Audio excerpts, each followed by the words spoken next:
সনাতন astrological coaching centre online জ্যোতিষ শিক্ষা class number 59। বিষয় মৌখিক পরীক্ষার প্রস্তুতি। তো আজ পরীক্ষা হচ্ছে 15ই মে 2026। সেই মোতাবেক হচ্ছে 15 তারিখ মানে 6, মে মাস 5, আর সাল হচ্ছে 1 = 12 মানে 3। শুক্রবার, যোগ করলে 9, সকাল 8টায়, 9 আর 8 17 মিলে 8। তো আজকের প্ল্যানেট আছে মিথুন লগ্নে বৃহস্পতি শুক্র দুই গ্রহকে সঙ্গে নিয়ে ক্লাস শুরু হচ্ছে। তার উপর রাহুর নবম দৃষ্টি পড়েছে। তাছাড়া থার্ড হাউসে কেতু, 9 হাউসে হচ্ছে আপনার রাহু, 10th হাউসে শনি, 11-এ হচ্ছে রবি বুধ মঙ্গল চন্দ্র অবস্থান করছে। তো আমরা মৌখিক পরীক্ষার ক্ষেত্রে একটি জিনিস সবসময় মাথায় রাখবো, সেটি হচ্ছে পরীক্ষা যখন চলমান দেখা যাচ্ছে শিক্ষকরা কিন্তু ওই চলমান পরীক্ষায় উপর নির্ভর করে প্রশ্ন করে থাকেন, এটি আমার ধারণা আর কি। তো পরীক্ষা যে লগ্নে শুরু হবে সেই লগ্ন, সেই সময় কোন রাশি, কোন নক্ষত্র, কোন তিথি, কোন করণ, কোন যোগ, এগুলো আপনারা যখন এই পাবেন আর কি, যখন আপনারা অ্যাডমিট কার্ড পাবেন তখন এগুলোকে আপনারা সাজিয়ে নেবেন যে মৌখিক পরীক্ষা কবে রয়েছে। সেই মৌখিক পরীক্ষার দিনে মৌখিক পরীক্ষার সময় কোন লগ্ন দিয়ে শুরু হচ্ছে সেই চারটিকে আপনারা সামনে এঁকে রাখলেন। তাহলে দেখা যাচ্ছে উপস্থিত মাত্রায় যে প্রশ্নগুলো আসতে পারে সেটি কিন্তু ওখান থেকেও আসবে অনেকটা, বা আসতে পারে, অনেক সময় জিজ্ঞেস করতে পারে। এখানে একটু কথা উম বলার দরকার। ধরেন বেশ কয়েকজন আমাকে ব্যক্তিগতভাবে যোগাযোগ করেছেন। সেটি খুব কম সংখ্যক লোকে যোগাযোগ করেছেন। তারা বলছেন যে স্যার, আজ 4 বছর ধরে আপনি কোচিং সেন্টারে অনলাইন ক্লাস নিচ্ছেন, কিন্তু পরীক্ষা তো আমরা অন্যান্য প্রতিষ্ঠানে দেই। তা কোচিং সেন্টারে যদি একটাই পরীক্ষা নেওয়া যেত।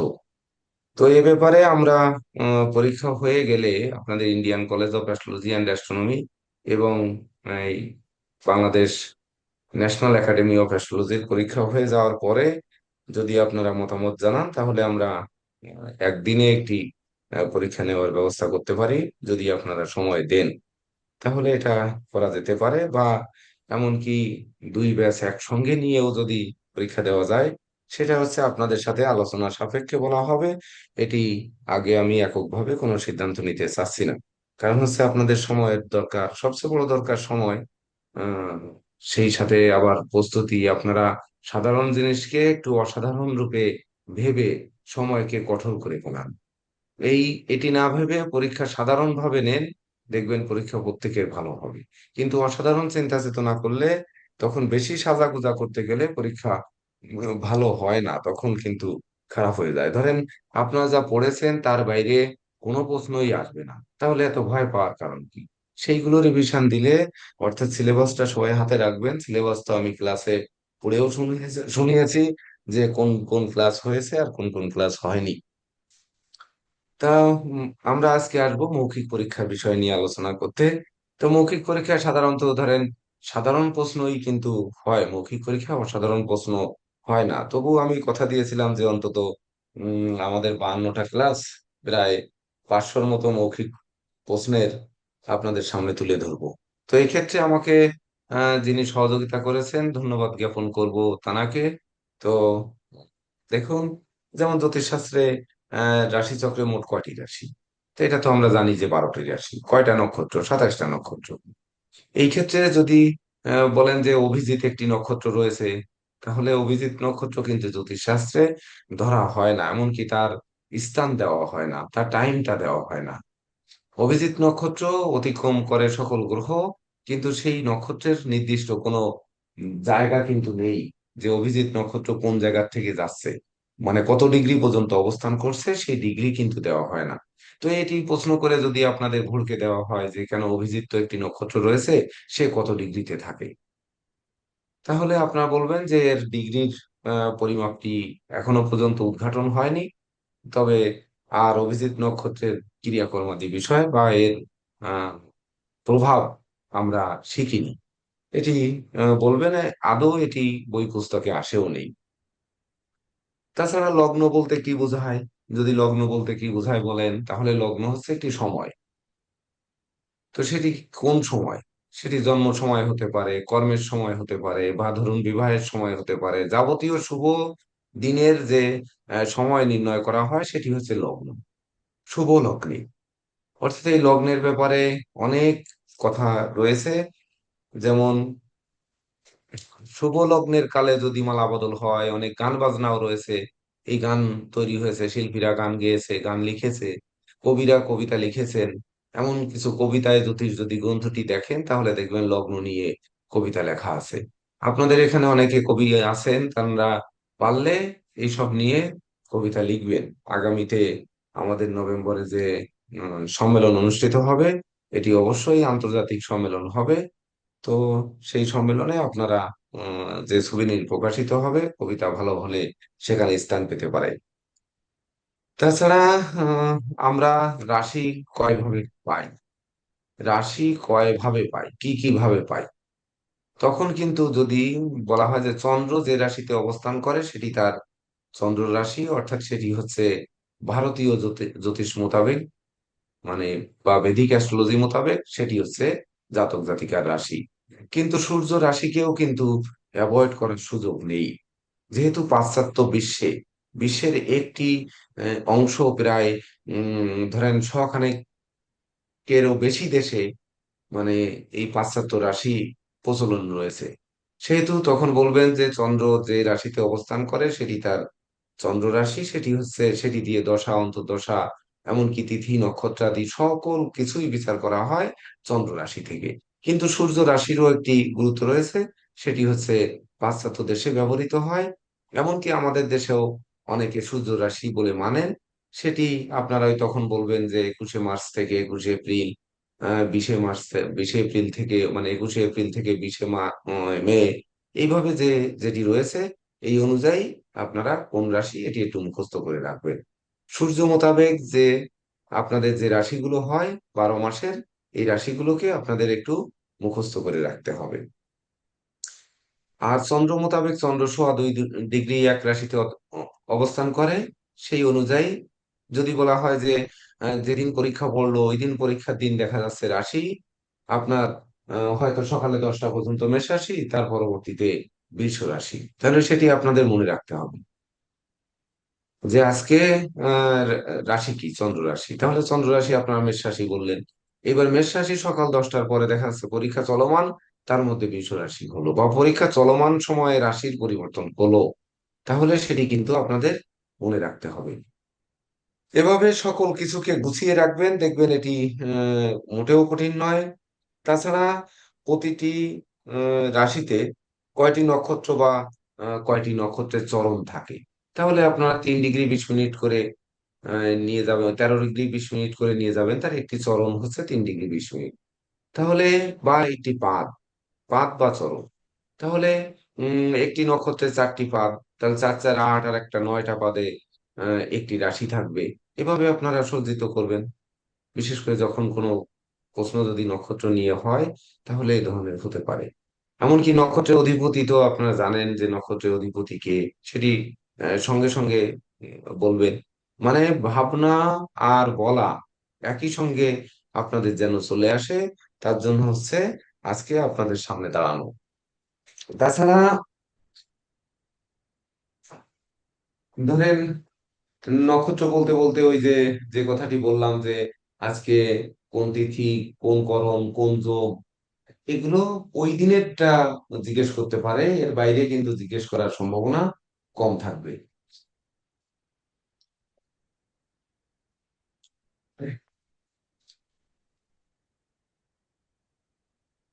তাছাড়া যে আপনারা যে পঞ্জিকা ব্যবহার করেন, এই পঞ্জিকাকে পঞ্চ অঙ্গ কেন বলা হয়, এটি একটি প্রশ্ন হতে পারে। পঞ্চাঙ্গ কেন বলা হয় বা পঞ্জিকা কেন বলা হয়, তখন আপনারা ওই যে এটি পাজি বা পঞ্জিকা এটি বললে হবে না, এটি যে পঞ্চ অঙ্গ, সেই পঞ্চ অঙ্গের নামগুলোকে আপনারা তুলে ধরবেন। তাহলে তুলে ধরলে দেখবেন যে আপনাদের পঞ্চাঙ্গ কেন এটি আসবে। এবং এই পঞ্জিকা ব্যবহার করে কখনো বিশেষ করে যদি বলা হয় যে সঠিক লগ্ন নির্ণয় করা যায় কিনা বা সঠিক গ্রহ স্ফুট নির্ণয় করা যায় কিনা, অবশ্যই যায়।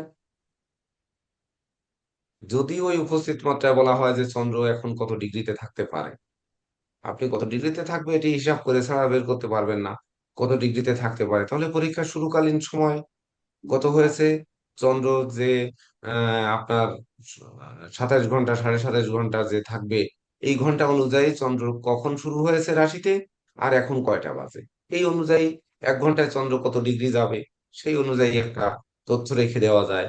এটি চর্চা করলে আপনাদের কি হবে যে ওই চন্দ্র কতক্ষণ থাকছে, 1 ঘন্টায় কত ডিগ্রি আগাচ্ছে, এটি আপনাদের মুখস্থ হয়ে যাবে।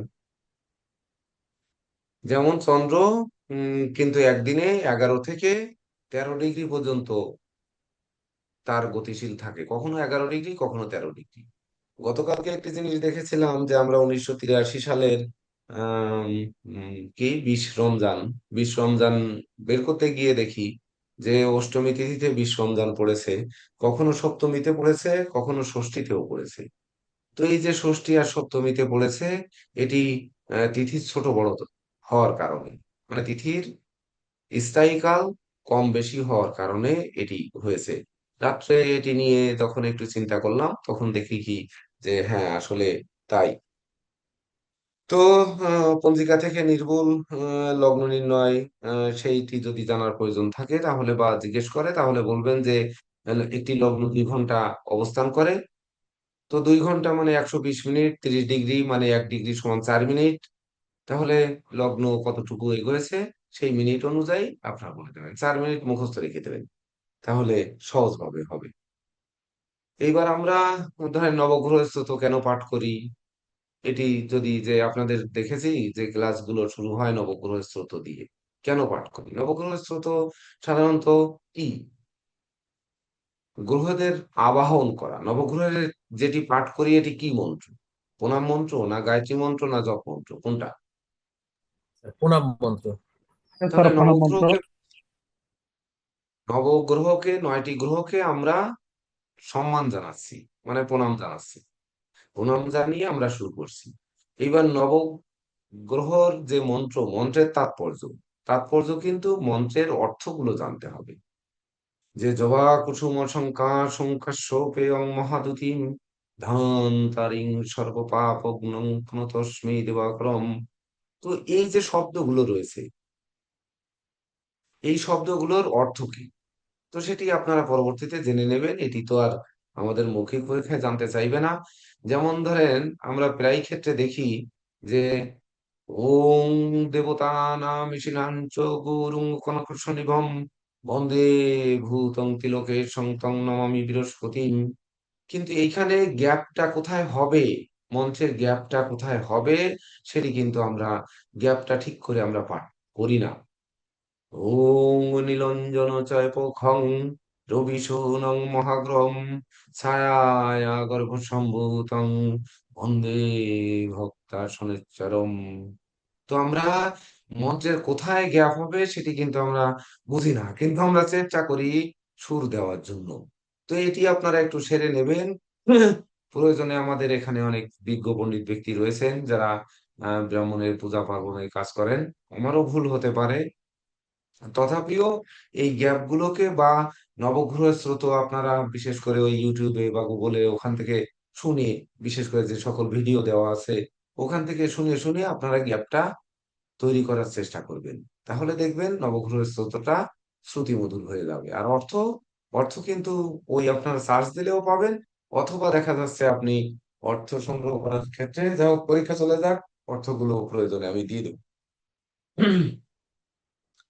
এবার যদি আসা হয় যে উম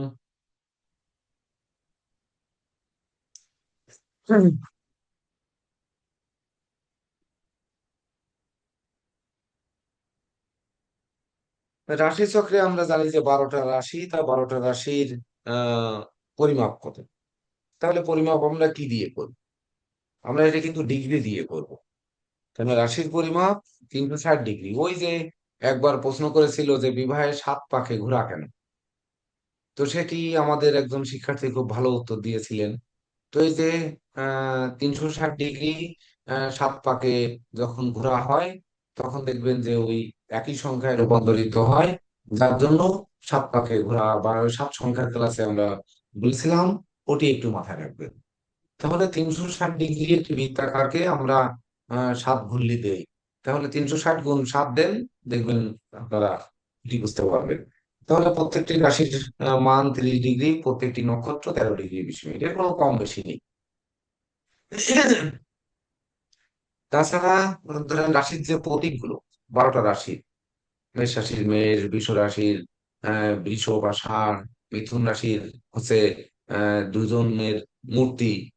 তাহলে দুই যে নারী মূর্তি, কেন এখানে নারী মূর্তি, কেন পুরুষ মূর্তি হলো না, এগুলো যে কেটে স্যার আপনাদের এই রাশির প্রতীক হিসাবে, নক্ষত্রের প্রতীক হিসাবে অনেক ক্লাস নিয়েছেন। এগুলো আপনারা একটু মনে রাখবেন যে কোন রাশির প্রতীকটা কি। তাছাড়া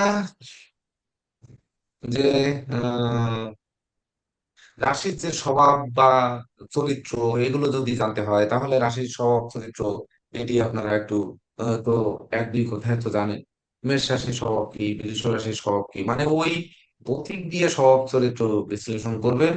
অথবা আহ স্বল্প আকারে দেওয়া আছে আমাদের ওই পঞ্জিকার রাশির যে বৈশিষ্ট্য দেওয়া আছে, ওইখানে একটু চোখ বুলিয়ে নেবেন যে রাশির প্রধান বৈশিষ্ট্য আছে। যেমন ধনু রাশি ভদ্রস্থিত, বিষম, ধর্মভীরু ও পুরুষ রাশি। তাহলে কোন রাশিটা পুরুষ রাশি, কোন রাশিটা স্ত্রী রাশি, কোন রাশি ক্লীব রাশি আছে কিনা, সেটি আপনারা দেখে নেবেন।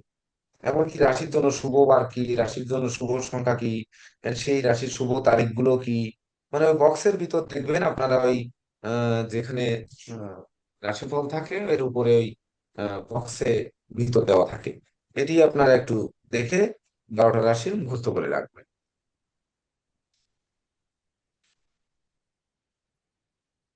তাছাড়া লিঙ্গ ভেদে দ্বাদশ রাশিকে ওই কিভাবে ভাগ করা হয়, তখন আপনারা কিন্তু ওই লিঙ্গ ভেদটা পেয়ে যাবেন যে কোনটি পুরুষ রাশি, কোনটি স্ত্রী রাশি।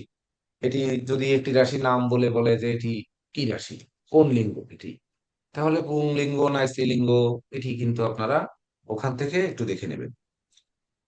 এবং রাশির কারকতা যদি বলে, বিশেষ করে রাশির কারকতা, তখন কিন্তু রাশির শুভ অশুভ দুই দিক করে বলবে।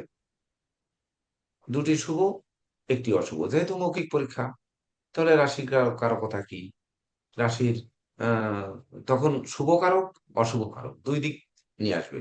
শুধু অশুভ দিক বলবেন, তখন কিন্তু এটা যেহেতু লাইভ ফোরকাস্ট হবে, ওইখান থেকে কোনো কিছু কিন্তু আর ফিরিয়ে আনা যাবে না।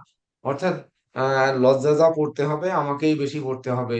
আপনাদের ধরেন এখন কম চিনছে, কিন্তু এমন এমন আহ ভাগ্যফল প্রত্যাশী আছে যে যারা আমরা কি ভিডিওতে বলি, আর আহ, সেই ক্লায়েন্ট দেখার সময় তাকে কি বলি, এটি কিন্তু ওই অংশ কাট করে নিয়ে তারপরে হাত দেখাতে আসে। এসে তারপরে বলে যে আপনি এই যে এই ভিডিওতে এই কথা বলেছিলেন, আর আপনি এখন আমার হাতে এই কথা বললেন, তখন কি অবস্থান হয় আপনারা একটু ভেবে দেখেন। সেই অবস্থায় যেন আমরা না পড়ি, সেদিকে আমাদের নজর রাখতে হবে। তো আমার এখানে আলো ঘোলা হয়ে গেছে দেখি।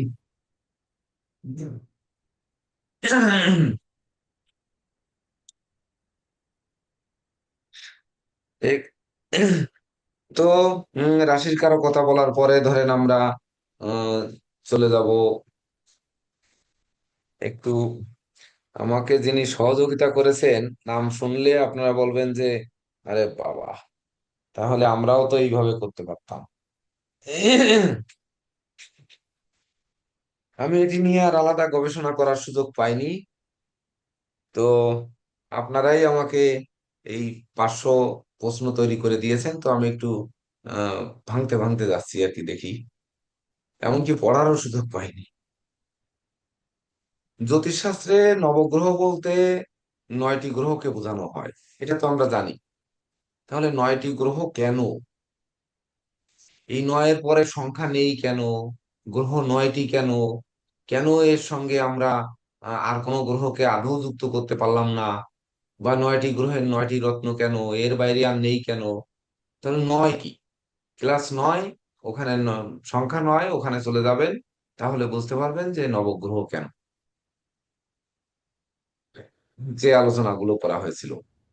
জ্যোতিষশাস্ত্রের রবি এবং চন্দ্রকে নির্দিষ্ট বিষয়ের কোনো কোনো নির্দিষ্ট বিষয়ের কারক হিসেবে ধরা হয়, মানে কোন নির্দিষ্ট বিষয়ের কারক হিসেবে ধরা হয়। তাহলে রবির কারক কি, বা 9টি গ্রহের কারক কি একসঙ্গে আমাদের জানতে হবে। রবির কারক, রবি যেমন আত্মকারক, উম, অমাত্যকারক, এই কারকের মধ্যে যদি কোনোটা পড়ে তাহলে সে কারকে আপনারা উত্তর দিতে পারেন, সেটিই হবে। যেমন আবার দেখা যাচ্ছে তার কর্ম, বিশেষ করে ওই গ্রহের সক্ষমতা, ওই গ্রহের কি কর্ম, ওই গ্রহের কি আহ, বিশেষ করে তার গুণ, তার দোষ, তার রোগ ব্যাধি, এগুলোর উপরেও কিন্তু কারক নির্ণয় হয়ে থাকে। শুধু আত্মকারক, অমাত্যকারক, ভ্রাতৃকারক, মাতৃকারক এগুলো দিয়ে বিচার করলে এক্ষেত্রে হবে না। সেক্ষেত্রে একটু আহ পরিবর্তন পরিবর্ধন করার চেষ্টা করবেন বলার সময়। তাছাড়া আমরা জানি গ্রহের নিজের গৃহ কোনটি, এটি আমরা জানি। তাহলে তুঙ্গ গৃহ কোনটি সেটি জানি। মূল ত্রিকোণ কোনটি সেটি জানি। আমরা তো নিজ গৃহ, তুঙ্গ গৃহ, নিচু গৃহ, মূল ত্রিকোণ, এই 4টি জিনিস তো আমরা জানি। কত ডিগ্রি পর্যন্ত সে তুঙ্গস্থ, কত ডিগ্রি পর্যন্ত নিচস্থ, কত ডিগ্রি পর্যন্ত সে মূল ত্রিকোণস্থ, আর হচ্ছে নিজ গৃহ মানে তো তার নিজের গৃহ। এইবার ভুল করেও ইন্ডিয়ান পরীক্ষা যখন দেবেন নোট করে নেবেন, রাহু বৃষ রাশিতে তুঙ্গস্থ ইন্ডিয়ান পরীক্ষার ক্ষেত্রে সরাসরি উত্তর বৃষ রাশিতে তুঙ্গস্থ। আর হচ্ছে কেতু বৃষের সপ্তম মানে বৃশ্চিক রাশিতে তুঙ্গস্থ। এটি হচ্ছে পুঁথিগত। আর আমরা আপনাদের শিখিয়েছি রাহু মিথুন রাশিতে অধিক বলবান হয়, অধিক তুঙ্গস্থ। আর হচ্ছে ধনু রাশিতে কেতু তুঙ্গস্থ, এটি আমরা শিখিয়েছি, বিপরীতটা নিচস্থ। কিন্তু এটি পরীক্ষার ক্ষেত্রে সবসময় পুঁথিগত বিদ্যা লাগবে। বাস্তব জীবনে প্রয়োগের ক্ষেত্রে আমরা এটি প্রয়োগ করতে বলেছি, এটি মাথায় রাখবেন। বুঝতে পেরেছেন? স্যার রাহু বাংলাদেশের ক্ষেত্রে। বীজ এই হ্যাঁ, রাহু বিশ্ব রাশিতে তুঙ্গস্থ আর কেতু কেতু বৃশ্চিক রাশিতে তুঙ্গস্থ, এটি হচ্ছে ভারতীয় জ্যোতিষ মোতাবেক। তো Indian college of astrology and astronomy যখন মৌখিক পরীক্ষায় যদি জিজ্ঞেস করে তাহলে কিন্তু ওটি উত্তর হবে। আমাদের একটি জিনিস বাকি রয়ে গেছে, যেটি বাকি রয়ে গেছে, যেমন আমরা জানি যে রাহু হচ্ছে কুম্ভ রাশিতে মূল ত্রিকোণ, আর কেতু হচ্ছে সিংহ রাশিতে মূল ত্রিকোণ। এখানে আরেকটা জিনিস কিন্তু আমার আবিষ্কার রয়েছে যে এই মূল ত্রিকোণের মতো রাহু এবং কেতু অন্য আরেকটি গৃহের দিয়ে থাকে। যেমন মিথুনটা আমি আবিষ্কার করেছি, মানে মতান্তরে যেটি, সেটি আবিষ্কার করে ব্যাখ্যা করে আপনাদের দেখিয়েছি। তো এটা একটু নোট করে রাখেন, পরবর্তীতে আপনাদের বুঝিয়ে দেব যে এই বিশেষ করে রাহু কেতু মূল ত্রিকোণ অন্য কোন গৃহে গৃহে হয়, কেন হয়, সেটি বুঝিয়ে দেব পরবর্তীতে কখনো সুযোগ পেলে। এটি একটু নোট করে রাখো। তাছাড়া যখন আপনারা 7টা গ্রহের ওই তুঙ্গ নিচস্থ ডিগ্রি যখন আপনাদের মুখস্থ থাকবে তখন কিন্তু আপনাদের আহ ডিগ্রিগত ভাবে যখন বলে ফেলতে পারবেন তখন কিন্তু একই সঙ্গে মুখস্থ রেখে নেবেন যে কোন গ্রহের দশা কতদিন। যদি অষ্টোত্তরী জিজ্ঞেস করে বলবেন যে আমরা অষ্টোত্তরী শিখিনি, স্যার আমাদের অষ্টোত্তরী শিখাননি, আমরা বিংশোত্তরী শিখেছি, বিংশোত্তরী জানি। ওই পারি না কিন্তু পারবো, চেষ্টা করব, এরকম যাওয়ার দরকার নেই। যেহেতু আমরা অষ্টোত্তরী শিখাইনি তাহলে এই উত্তর আসবে না। বুঝতে পেরেছেন? কিন্তু যে জানেন সে যেন আবার ওই অষ্টোত্তরী দিয়ে বলতে না যান, এটি হচ্ছে আমার প্রার্থনা।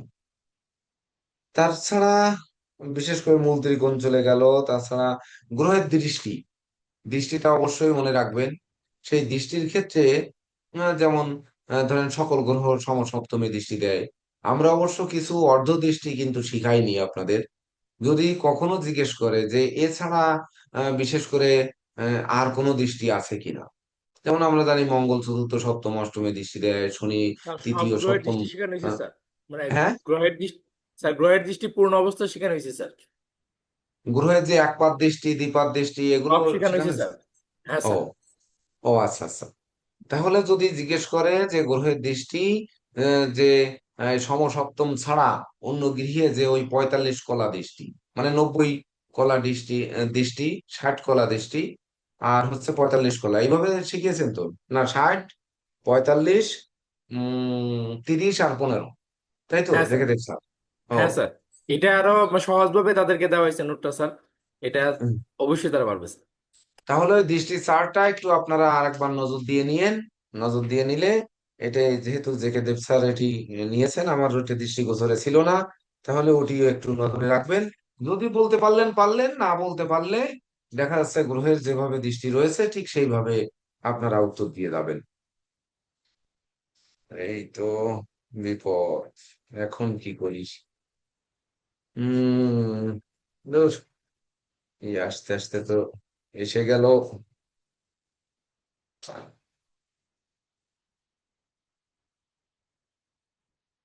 আচ্ছা, একটা কাজ করি আমরা, আমাদের বিপ্লবকে মণ্ডল, বুঝলেন, উনি হচ্ছে এই প্রশ্নগুলো তৈরি করেছেন, আমাকে সহযোগিতা করেছেন। কিন্তু আপনাদের ওই পামিস্ট্রি আর অ্যাস্ট্রোলজি একসঙ্গে মিলে গেছে, নিউমারোলজি আর ইয়ে, অথবা আমি প্রিন্ট দিতে গিয়ে দেখা গেল নাম্বার নেই, সেই অনুযায়ী মিলে গেছে। তো এই দাগাদাগি না করে আমরা এইভাবে বলে গেলে কি আপনাদের সমস্যা হয়? পরবর্তীতে আমরা একটু আলোচনা করে দিচ্ছি, পরবর্তীতে প্রয়োজনে আপনাদের এগুলো দিয়ে দেওয়া হবে। যদি চান জীবনে আপনারা প্রত্যেকে এভাবে আরো প্রশ্ন সংগ্রহ করে জীবনকে সজ্জিত করতে পারবেন। উনি গতকালকে বলেছেন যে উনি দিয়ে দিলেও ওনার কোনো আপত্তি নেই।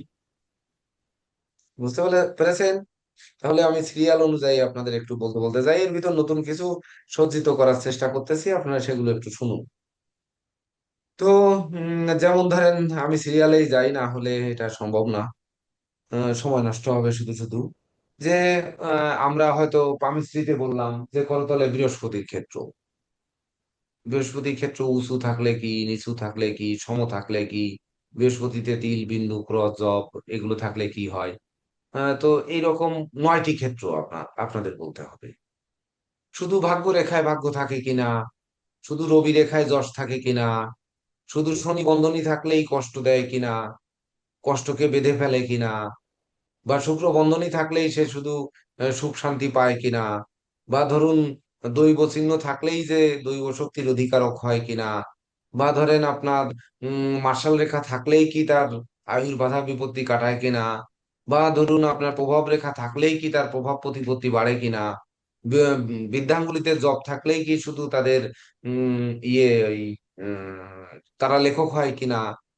তাহলে এই যে প্রশ্নগুলো ধরুন, এই প্রশ্নগুলোর উত্তর কিভাবে হওয়া উচিত, আমি দু একটি প্রশ্নের উত্তর দেওয়ার চেষ্টা করি। সলোমন রিং থাকলেই কি মানুষ উদার হয়? সলোমন রিং থাকলেই রাজা সলোমনের মতো উদারতা কি তার মধ্যে হয়? এটি আগে বুঝতে হবে। তাহলে তখন আপনাদের উত্তর কি হবে? যে সলোমন রিং থাকতেই হবে, তার সঙ্গে বিশেষ করে উদারতা কোন প্ল্যানেট দেয়, মানে কোন ভাব দেয়, কোন গ্রহ দেয় উদার করে মানুষকে, দান ধ্যান করার মনোভাব জাগ্রত করে কোন ভাব বা কোন গ্রহ? কঠিন হয়ে যাবে। বৃহস্পতি স্যার, বৃহস্পতি। বৃহস্পতি স্যার। গান্ধীন হলো বৃহস্পতি শনি। করে। আর প্ল্যানেটে আর কি করে, কোন ভাব করে? ক্ষমা, দয়া, মায়া, উদারতা কোন গ্রহ করে, কোন গৃহ করে? বৃহস্পতি স্যার। যে চন্দ্র করে। চন্দ্র। চন্দ্র ক্ষমা, স্যার। দয়া, মায়া, উদারতা, কল্পনা শক্তির প্রকাশ ঘটায়, এটা পঞ্চম ভাব করে না? লগ্নের পঞ্চম ভাব। হুম। কালপুরুষের পঞ্চম ভাব মানে কি? কালপুরুষের পঞ্চম ভাব মানে সিংহ, রবি, এটা করে না? তাহলে সলোমন রিং থাকলেও লগ্ন সাপেক্ষে তার পঞ্চম ভাবের উপর নির্ভর করে সে কতটা ক্ষমাশীল, কতটা দয়াবান, কতটা আদর্শবান, কতটা নীতিবান, কতটা দানশীল, বা কতটা পরোপকারী, এগুলো একটু দেখার প্রয়োজন রয়েছে। সেটি শুভাশুভত্বের উপর নির্ভর করে এটি বিচার করা হয়। উত্তরটা যদি এইভাবে হয় তাহলে কেমন হবে বলেন তো?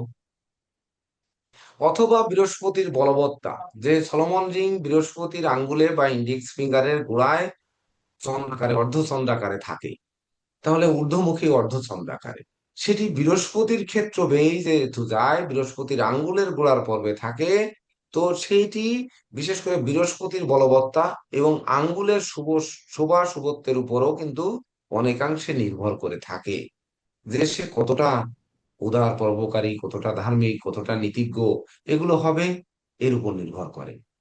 উত্তরটা যতক্ষণ তো তো না করে একবারে যখন বলবেন, তখন দেখবেন যে আপনি আসলে বলেছেন, কিন্তু পরে ভিডিও দেখবেন যে আপনি বলেছেন কিন্তু 10 সেকেন্ড, 10 সেকেন্ডে কথা বলা যায় কমপক্ষে 30টা। যখন ভিডিওটা টানবেন তখন বা দেখবেন, তখন তো আপনার ওই স্কেলে ওখানে মিনিট সেকেন্ড উঠবে। তখন দেখবেন যে ওরে বাপরে, আমি এত কথা বলে ফেলেছি, সেকেন্ড তো নিচে আমি মাত্র 10 সেকেন্ড বা 20 সেকেন্ড। কিন্তু জানা থাকতে হবে, একটু বুঝে বলতে হবে। বুঝতে পেরেছেন যে শুক্র বন্ধনী থাকলেই আমরা বই পুস্তকে পড়েছি তারা শিল্পী হবে, সুখী হবে, তারপরে ধরেন আহ অর্থ সম্পদ সম্পত্তিতে পরিপূর্ণ থাকবে, তার ভিতর জৌলুস থাকবে, এমনকি তার ভিতর চরিত্রভ্রষ্টতাও থাকবে। হ্যাঁ, থাকবে। এমনকি ষড়রিপুও কিন্তু জাগ্রত করতে পারে। তাহলে সেই শুক্র বন্ধনী কোথায় থাকে? শনির আঙ্গুল, বৃহস্পতির আঙ্গুলের মাঝখান থেকে শুরু হয়ে কনিষ্ঠ আঙ্গুল আর রবির আঙ্গুলের মাঝখান বরাবর যা। তো সেটির অবস্থান অনুযায়ী রেখার গমন, মানে রেখার প্রবৃত্তি এবং নিবৃত্তি, বা রেখার শুরু এবং শেষ। প্রবৃত্তি নিবৃত্তি এত কঠিন ভাষায় যাওয়ার দরকার নেই, মানে শুরু আর শেষ সাধারণ বাংলায় বললে হবে। আমরা বাঙালি, মাছে ভাতে বাঙালি, আমরা সাধারণ ভাবে বল। এটা শুরু কিভাবে হয়েছে আর শেষ কিভাবে যাবে, সেই অনুযায়ী সেই রেখা যদি সুস্পষ্ট থেকে থাকে, তাহলে যে ক্ষেত্রের উপর দিয়ে যাচ্ছে ওই ক্ষেত্রকে যেহেতু বন্ধন করছে, তাহলে বন্ধন করলে ওই ক্ষেত্রগুলোর অশুভত্ব দূর করছে। তার ফলে শুক্র বন্ধনী শুভ দিকগুলো আনয়ন করে। যদি ওই ক্ষেত্রগুলো কোনো ক্রমে, মানে ওই শুক্র বন্ধনীটা ভাঙ্গা, ছেঁড়া, কাটা থাকে, তাহলে তার শুভত্ব বেরিয়ে গিয়ে তখন গিয়ে অশুভত্বের দিকে যাবে। যেমন যেমন ধরুন, মার্শাল রেখা কি আসলে আয়ু রেখার দোষ ত্রুটি কাটায় কিনা? এর উত্তরটা কি হবে? উত্তরটা কি হবে দেখেন। মার্শাল রেখা আয়ু রেখার দোষ ত্রুটি কাটায় কিনা, যখন আপনি বুঝবেন যে আমি সুইসাইড করব, এখন এখন সুইসাইড করব, দেখি এখানে কিছু আছে কিনা। ধরেন এখন সুইসাইড করব, তাহলে কেন করব? আমার মনে অশান্তি, তার জন্য। তাহলে কোন অশান্তি, সেটা আগে বুঝতে হবে। সেটি কিন্তু আমাকে ওই শুক্রই দিচ্ছে, এমনকি রাহু দিচ্ছে। আমি ধরেন ষড়যন্ত্রে পড়ে গেছি, মায়ায় পড়ে গেছি। গতকালকে একজনে ফোন দিয়েছেন, উনি 3 লক্ষ টাকা ধার নিয়েছিলেন, চেক দিয়েছেন, স্টাম্প দিয়েছেন যে আমি জমি বিক্রি করে তোমার টাকাটা দিয়ে দেবো, আমাকে টাকাটা দিবা এবং প্রতি মাসে আমি এত টাকা সুদ দেবো। সে সুদও দেছে। তার পরবর্তীতে গতকালকে তার নামে মামলা করেছে। তাহলে নিয়মিত সুদ দিয়ে যাচ্ছে, ডকুমেন্টারি সুদ। ডকুমেন্টস গুলো প্রতি মাসে মাসে দিচ্ছে, সেগুলো বিকাশে দিচ্ছে, সেগুলোর স্ক্রিনশট রয়েছে। এইবার যখন রাত্রে আমি শুনলাম, শোনার পরে তাকে কিন্তু থানায় ধরে নিয়ে যাওয়া হয়েছে, অলরেডি চালান হবে। উনি কিন্তু ওখানে ডকুমেন্টস গুলো সব দেখিয়েছে। দেখানোর পরে তারপরে শেষে দেখছে যে নিয়মিত সুদ দিয়ে দিচ্ছে। তাহলে এইবার দুই পক্ষ ডেকে বসছে এবং ওসি সাহেব মানবিক দৃষ্টির মাধ্যমে তাকে বলছে যে তোমার তো সুদ দিয়ে যাচ্ছে, তোমার তো লেখা রয়েছে জমি বিক্রি করে দেবে, তো সেটি বিক্রি করতে পারেনি, তাহলে তো তুমি তো ব্যবসা করার জন্য টাকা দিয়েছো, তাহলে সেটি এটা তো আসলে মওকুফ করা যায়। সে যদি উনি আর একটা লেখা ওইখানে লিখে দুই পক্ষে সই করায় দিলেন যে যদি বাকি 6 মাসের মধ্যে জমি বিক্রি না হয়, তাহলে ওই জমি ওনাকে লিখে দিতে হবে। এই হয়ে গেল। কিন্তু এই যে অশান্তি তৈরি হয়, সেই অশান্তিটা আমরা মনে করি যে রাহু আর শুক্র। কারণ শুক্র কামনা বাসনা, আমরা প্রচুর চাই চাই। রাহুও কিন্তু চাই চাই, মানে আমার আমার আমার আমার আমার, কর্ম আমার, ব্যবসা আমার, উম, ভাগ্য আমার, যশ আমার, সন্তান আমার। আসলে বুড়ো বয়সে বোঝা যায় যে সন্তান আপনার না কার। বৌমা আপনার, বৌমা আপনার না কার, সেটি বোঝা যায়। জামাই মানে ছেলে, ছেলেও জামাই কি ছেলে হয় নাকি জামাই থাকে, সেটিও বোঝা যায়। বৃদ্ধ হন, তারপরে বুঝবেন। তো সেটি যদি বোঝেন, তাহলে ওই আমার আমার আহ, অশান্তি যখন তৈরি হবে, তখনই কিন্তু আপনি ওই সুইসাইড করবেন বা আত্মহত্যা করবেন। তো সেটি মার্শাল রেখায় ঠেকায় কিনা? তাহলে মার্শাল রেখা কিন্তু ওঠে কোথা থেকে? রাহুর ক্ষেত্রকে ব্যাকে রেখে। মানে এক সাইডে রেখে আর শুক্র ক্ষেত্রকে এই সাইডে রেখে মার্শাল রেখাটা ওঠে। তাহলে হাতটা উঁচু করে যদি দেখানো হয় যে মার্শাল রেখাটা এই বরাবর ওঠে, তো এই রাহু আর শুক্রের অশুভত্ব দূর করে বিধায় মানব পাশে বা আয়ু রেখার দোষ ত্রুটি নাশ হয়। তাহলে দেখবেন উত্তরটা শুনে, মানে আর যদি বলেন যে আয়ু রেখার দোষ ত্রুটি কাটে, হ্যাঁ দোষ ত্রুটি কাটে তো বইয়ের কথা। আবার যদি বলেন যে ওই মার্শাল রেখার এ পাশে তো, আয়ু রেখার এ পাশে কি রয়েছে, বৃহস্পতি। আয়ু রেখার এ পাশে রয়েছে ওই মানে কেতু। আর রেখার এ পাশে রয়েছে চন্দ্র। তাহলে কেতু হচ্ছে দুর্ঘটনার কারক, বিষাক্ত কীট পতঙ্গের দংশনের কারক, উচ্চস্থান থেকে পতনের কারক। আর বৃহস্পতি হচ্ছে মান মর্যাদা হানির কারক। আর চন্দ্র হচ্ছে আপনার মায়ার কারক, মানে মায়া মমত্ব। তো যখন মায়া মমত্ব নষ্ট হয়, যখন উচ্চস্থান থেকে পতন, এই কেতুর কুপ্রভাব জাগ্রত হয়, যখন বৃহস্পতির নেতৃত্ব কর্তৃত্ব শ্রেষ্ঠত্ব হারা হয়, তখন মানুষ যে সুইসাইড করতে যায়, তখন সেটি আয়ু রেখায় ঠেকাতে পারে না, তখন এসে মার্শাল রেখায় এসে ঠেকায়। তো এই একটি দুটি করে কথা আমরা জুড়ে দিতে পারবো না? পারবো? পারবো না? পারবো, কিন্তু অল্প সময় চিন্তা করলে কিন্তু পারবো। দেখবেন যে স্যাররা জি স্যার। উম এমনও অফার দিতে পারে যে আপনারা যদি আমার মতে পরীক্ষা দেন, মানে ভাইবার উত্তরগুলো দেন, এমনও অফার দিতে পারেন যে ঠিক আছে, আহ এই পরীক্ষার্থীদের পরীক্ষা ভালো হওয়ার সৌজন্যে আপনাদের প্রথম দ্বিতীয় তৃতীয় তিনজনকে লাইফ মেম্বার ফ্রি করে দেওয়া। এবার আপনারা মনে করলেন পাবে তো তিনজন, তাহলে আমরা তো পাবো না, তাহলে আমরা সবাই চেষ্টা করবো কেন, এটা একটা ব্যাপার থেকে যায়। কিন্তু বা ধরেন প্রথম দ্বিতীয় তৃতীয়কে কোনো পুরস্কৃত করবো, আপনারা মনে করলেন যে এতে আমার লাভ, সে তো ওই প্রথম যায় যে হবে সেই পেল। কিন্তু আপনি দেখেন এটা যে কত বড় সম্মান, এটি বলে বোঝানো যাবে না, এটা বলে বোঝানো যাবে না, সেটি আপনার বিবেচনায় আনবেন। ধরেন যেটি বলছিলাম দৈব রেখা।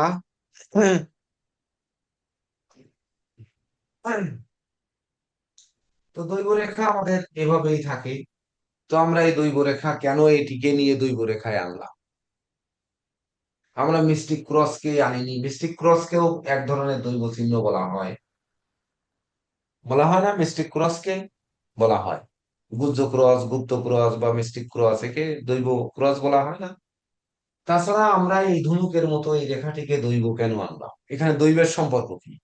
সে তো যাচ্ছে বুধের ক্ষেত্র থেকে, মঙ্গলের ক্ষেত্র থেকে এবং চন্দ্রের ক্ষেত্র থেকে। দৈব এখানে কিভাবে ভর করে? উত্তর দিতে পারবেন? একটু কঠিন হয়ে যাবে যে দৈব এখানে কেন ভর করলো। হম দৈব কাদের উপর ভর করে যখন, তখন বলতে হবে যে যদি হাতে কনিষ্ঠ আঙ্গুল দুর্বল থাকে, বুধ যদি দুর্বল থাকে, মঙ্গলে যদি ভাটিকান রেখা থাকে, বা মঙ্গল যদি নিজেকে আলাদা করে রাখার মতো কোনো চিহ্নিত থাকে, তখন দৈব রেখা প্রকৃত ফল দিয়ে থাকে। দৈব রেখা দৈবের মতো ফল দেয়। মানে দৈব অধিষ্ঠিত হয় যারা, বিশেষ করে স্পিরিচুয়াল শক্তি কাদের মধ্যে আসে, যাদের এদিকে একাডেমিক জ্ঞান বা সাধারণ জ্ঞান কম, তাদের ভিতর স্পিরিচুয়াল শক্তিটা বেশি আসে। যদিও আমাকে আমার গুরুজি বলতেন, গুরুজি একটি কথা বলতেন, যে একসঙ্গে পাশে বসে যখন চেম্বার করতাম, তখন উনি বলতেন যে কার্তিক চন্দ্র, আমাকে কার্তিক চন্দ্র বলে ডাকতেন, কার্তিক চন্দ্র ছক আঁকছে, নাম লিখছে, ছক প্রিন্ট দিচ্ছে, ছকে নাম্বারিং করছে, হাত দেখছে, কিন্তু বলছে কি দিয়ে, এটি কিন্তু আমি আজও বুঝতে পারলাম। এমনকি এটি আপনারা যারা আমার পাশে থাকার সুযোগ পেয়েছেন, তারাও বলতে পারবেন যে আমার তো টাইম 10 মিনিট, একজন ক্লায়েন্টের জন্য 10 মিনিট সময়। তাহলে 10 মিনিটে ধরেন ছক আঁকছি, তারপরে হাত দেখছি, লিখছি, এর ভিতর বলছি, তাহলে কিসের থেকে বলছি? তখন আমার গুরুজি বলতেন যে ও মনে হয় ওই সব কোনো দৈবকে ধরে এনে তার ভিতর বলছে। কিন্তু এটি নয়। কারণ একটি ছক, আমি বলেছি যে একটি ছক যদি আমি 1 মিনিট শুধু ওই নাম্বারটা কেন করি? নাম্বার কিন্তু অনেক জ্যোতিষরা করে না, অনেক কি 90-99 ভাগ জ্যোতিষরা করেন না। এই নাম্বারের প্রচলন আমার মনে হয় যে বাংলাদেশে আমিই করেছি। তো এই নাম্বারিং করতে করতে গিয়ে আমার ওই মুখস্থ কিন্তু হয়ে যায়। আর ওই হাতটা, আপনার যে কোনো হাত একবার দেখায় দেখে, যে একবার দেখায় 1 মিনিট নজর দেবো, তারপরে হাতটা লুকিয়ে নেবেন। কিন্তু এর ভিতর কি কি রেখা কোন জায়গায় কোন দিকে গেছে আমি মনে হয় বলতে পারবো, মনে হয় পারবো। মানে ঘড়ি ধরবেন, ঠিক 60 সেকেন্ড আপনারা হাতটা আমার সামনে এভাবে ধরবেন, ধরার পরে আমি দেখবো, দেখার পরে হাতটা মুট করে নেবেন। এইবার ওই রেখাগুলোকে আমি বলতে পারি কিনা। এগুলো হচ্ছে চর্চার ফল। দেখবেন চর্চা করতে করতে তখন এসে যাবে। তো বলবেন দৈব, যখন বুধ দুর্বল থাকবে সেই হাতে মঙ্গল, যখন প্রভাব বিস্তার করবে না, চন্দ্র যখন পেরে উঠবে না, তখন দৈব তার উপর অধিষ্ঠিত হবে। বা আপনাদের মতো উত্তর দিয়ে এটাকে বেশি জড়ানোর দরকার নেই, এটা নিয়ে আরো একটু পরবর্তীতে বুঝিয়ে স্যার দেওয়ার চেষ্টা করি। স্যার নমস্কার স্যার। হ্যাঁ, স্যার নমস্কার। দৈব রেখা আছে স্যার।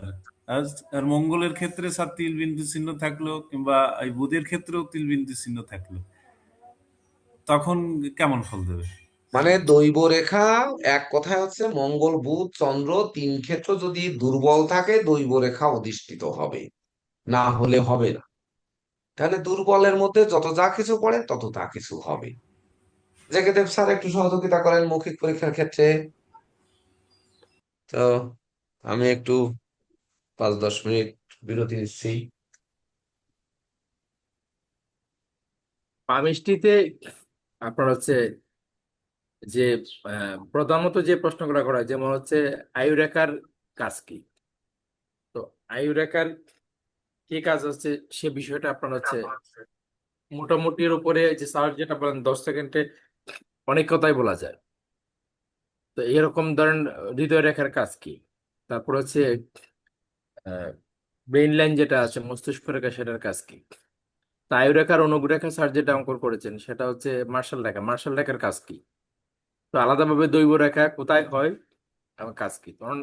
তো সেক্ষেত্রে আপনার আনসার প্রদানের ক্ষেত্রে একটা বিষয়, যেমন আয়ুরেখা নিয়ে বলছেন, তো আয়ুরেখার শুভাশুভ যাই বলেন না কেন, শুভাশুভ আপনি বলেন, চেষ্টা করবেন 5টি শুভ আর 5টি অশুভ বলার জন্য। ঠিক আছে, 5টি শুভ অশুভ কিভাবে হয় আগে এই জিনিসটা বুঝতে হবে। যেমন তিলবিন্দু ক্রস থাকলে যে কোনো রেখা আপনার অশুভ হয়, এটা তো আমরা জানি। আর বৃহস্পতির ক্ষেত্রে একমাত্র ক্রস হচ্ছে শুভ। তো এই যে শুভ অশুভ বললাম, সেক্ষেত্রে একটু চেষ্টা করবেন যে যে এটা হচ্ছে আয়ু রেখা, এইভাবে বলে দেবেন যে এটা হচ্ছে আয়ু রেখা। যখন বাইবার প্রশ্নের উত্তর দিবেন এবার এটা আয়ু রেখা। আর যখন লিখিত পরীক্ষার আনসার করবেন তখন হচ্ছে একটা হাতের ছবি আঁকবেন, ছবি এঁকে আপনার আয়ু রেখাটাকে চিহ্নিত করে দিবেন এবং এরু দিয়ে লিখে দিবেন যেটা হচ্ছে আয়ু রেখা। ঠিক আছে। তো এমনি ভাবে আপনার হচ্ছে হৃদয় রেখা ইয়ে করলেন, আপনার হচ্ছে মার্শাল রেখা করলেন, মস্তিষ্ক রেখা করলেন, ভাগ্য রেখা করলেন। তো ভাগ্য রেখার আবার হচ্ছে ভাগ্য রেখা নিয়ে যখন কথা বলবেন তখন মিনিমাম হচ্ছে 3টা বিষয় উল্লেখ করবেন। একটা হচ্ছে ভাগ্য রেখা যখন আয়ু রেখাকে টাচ করে শনির ক্ষেত্রে যায়। একটা হচ্ছে ভাগ্য রেখা যখন শনির ক্ষেত্র চন্দ্রের ক্ষেত্র থেকে মানে শনির ক্ষেত্রে যায়। আর একটা হচ্ছে আয়ু রেখা যখন একদম মণিবন্ধ থেকে শনির ক্ষেত্রে যায়। মিনিমাম এই 3টে নিয়ে যে ভাগ্যরেখা নিয়ে যখন কথা বলবেন তখন আনসারটা করবেন, তখন হচ্ছে কি আনসারটা আপনার কাছে মানে যারা শিক্ষক আছে তাদের কাছে খুব বেশি মানে গ্রহণযোগ্য হবে আর কি। তো আবার ধরেন হৃদয় রেখা নিয়ে যখন আপনার কথা বলবেন, হৃদয় রেখার আপনার হচ্ছে যেমন শনির ক্ষেত্রে থাকলে একরকম হবে, শনি এবং বৃহস্পতির আঙ্গুলের মাঝে যদি তার অবস্থান হয় তাহলে একরকম হবে, এবং বৃহস্পতির ক্ষেত্রে যদি থাকে তাহলে একরকম হবে।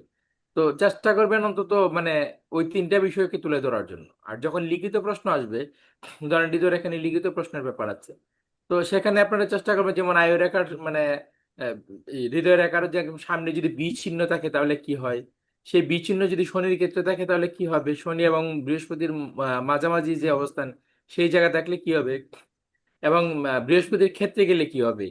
ঠিক আছে।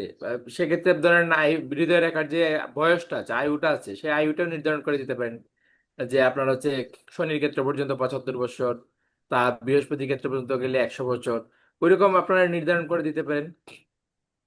ঠিক আছে। তারপরে আপনার হৃদয় রেখা যদি বিস্তারিত লিখতে চান, আরো যদি হৃদয় রেখা জব চিহ্ন থাকলে সেটা নেগেটিভ, আপনার হৃদয় রেখা যদি কোনো দিক দিয়ে মানে ভেঙে যায়, সেটা নেগেটিভ। ঠিক আছে, এই বিষয়গুলো তুলে ধরতে পারেন, আপনারা বিভিন্ন বিষয় তুলে ধরবেন। যেমন বৃদ্ধাঙ্গুলি থেকে আপনার হচ্ছে ইচ্ছা শক্তি বিচার করা হয় না, বৃদ্ধাঙ্গুলির কোন জায়গা থেকে ইচ্ছা শক্তি বিচার করা হয়, কোন জায়গা থেকে বিচার শক্তি বিচার করা হয়, মানে আপনার কতটুকু বিচার শক্তি আছে আর কতটুকু ইচ্ছা শক্তি আছে। তো সেটা বৃদ্ধাঙ্গুলিতে দুইটা পার্ট আছে, তো দুইটা পার্টে কোন জায়গা থেকে কি বিচার করবেন। তোর উপরের অংশ হলো ইচ্ছা শক্তি, আর নিচের অংশ হলো বিচার শক্তি। হ্যাঁ, তারপর আপনার শুক্রের ক্ষেত্র আপনার হচ্ছে আয়ু রেখার দ্বারা শুক্রের ক্ষেত্র আপনার হচ্ছে এ, দেখুন এখানে হচ্ছে কতটুকু বড় কতটুকু ছোট শুক্রের ক্ষেত্রটা, এটা আপনার আয়ু রেখার দিকে নজর দিলে আপনারা বুঝতে পারবেন। এই যে দেখুন, মোটামুটি আমার হচ্ছে শুক্রের ক্ষেত্রের এরিয়াটা একটু বড় আছে আর কি। ঠিক আছে, এই কি দেখা যাচ্ছে একটু হ্যাঁ এরিয়া স্যার। বড় আছে, জি স্যার, দেখা যাচ্ছে। এরিয়াটা বড় আছে, মানে শুক্র একটু জায়গা বেশি নিল আর কি। তো শুক্র একটু জায়গা বেশি নিল মানে শুক্রের অবস্থান মোটামুটি একটু শক্তিশালী আছে, এবং এই শক্তিশালী অবস্থানের মধ্যে সে আপনাকে পজিটিভ দেবে না নেগেটিভ দেবে সেটা নির্ভর করছে ওইখানে তিল বিন্দু ক্রস আছে কিনা। কোনো তিল বিন্দু ক্রস যদি না থাকে তখন দেখতে হবে জাল চিহ্ন আছে কিনা। যদি জাল চিহ্ন না থাকে তাহলে মোটামুটি সেটাকে পজিটিভ ধরতে হবে। এবার হচ্ছে ধরেন শুক্রের ক্ষেত্রটা যেমন এটা উঁচু না খুব একটা, তো উঁচু যদি থাকতো ধরেন এই পাশটা উঁচু আছে এই পাশটা আপনার উঁচু না, এই পাশটা হচ্ছে একটু চাপা আছে। ঠিক আছে, এখন এই পাশটা যে চাপা আছে সেই জায়গা হচ্ছে রাহুর ক্ষেত্র, রাহুর অবস্থান। তো রাহুর অবস্থানের জায়গায় চাপা না, কিন্তু শুক্রের এই সাইডটা যে শুক্রের অবস্থান, তো এটা মানে উঁচু আছে। তো এই যে পার্থক্যগুলো এগুলো নিরূপণ করে দিতে পারবেন, রাহুর জায়গা সাইড দিয়ে যদি উঁচু হয় তাহলে কেমন হবে, আর হচ্ছে ওই পাশ দিয়ে মণিবন্ধের পাশ দিয়ে যদি আপনার হচ্ছে উঁচু হয় তাহলে কি হবে। ঠিক আছে, তো এই যে স্বচ্ছতা, তিল বিন্দু ক্রস না থাকা, তো সেটা মানে কেমন হবে বা তার মানসিক অবস্থা কেমন হবে, ব্যক্তির মন মানসিকতা কেমন হবে। আবার হচ্ছে চন্দ্রের যে ক্ষেত্র, তো চন্দ্রের ক্ষেত্র এটা হচ্ছে, তো চন্দ্র তো আমরা জানি মনকে রিপ্রেজেন্ট করে। তো হাত দেখেই তো আমাদের মনকে যদি আমরা বুঝতে চাই তাহলে চন্দ্রের ক্ষেত্রে তো দেখতে হবে এখানে হচ্ছে এই জায়গাটা কতটুকু ফোলা আছে কতটুকু ইয়ে আছে। আবার হচ্ছে এই যে আপনার হচ্ছে দেখুন এখানে মানে যদি একটা স্কেল ধরা হয় বা তাহলে দেখবেন আপনার এখানে কি হচ্ছে, মানে চন্দ্রের ক্ষেত্রটা একটু নিচে নামানো আর শুক্রের ক্ষেত্রটা উপরে উঠানো, এরকমটা মনে হচ্ছে না। তো অনেকের হাতে কিন্তু দেখবেন আপনার শুক্রের ক্ষেত্র নিচে নেমে আছে আর চন্দ্রের ক্ষেত্র উপরে উঠে আছে। এটাই কিন্তু বোঝা যায় আপনার এতে যে চন্দ্র শক্তিশালী নাকি আপনার শুক্র শক্তিশালী আপনার হাতে।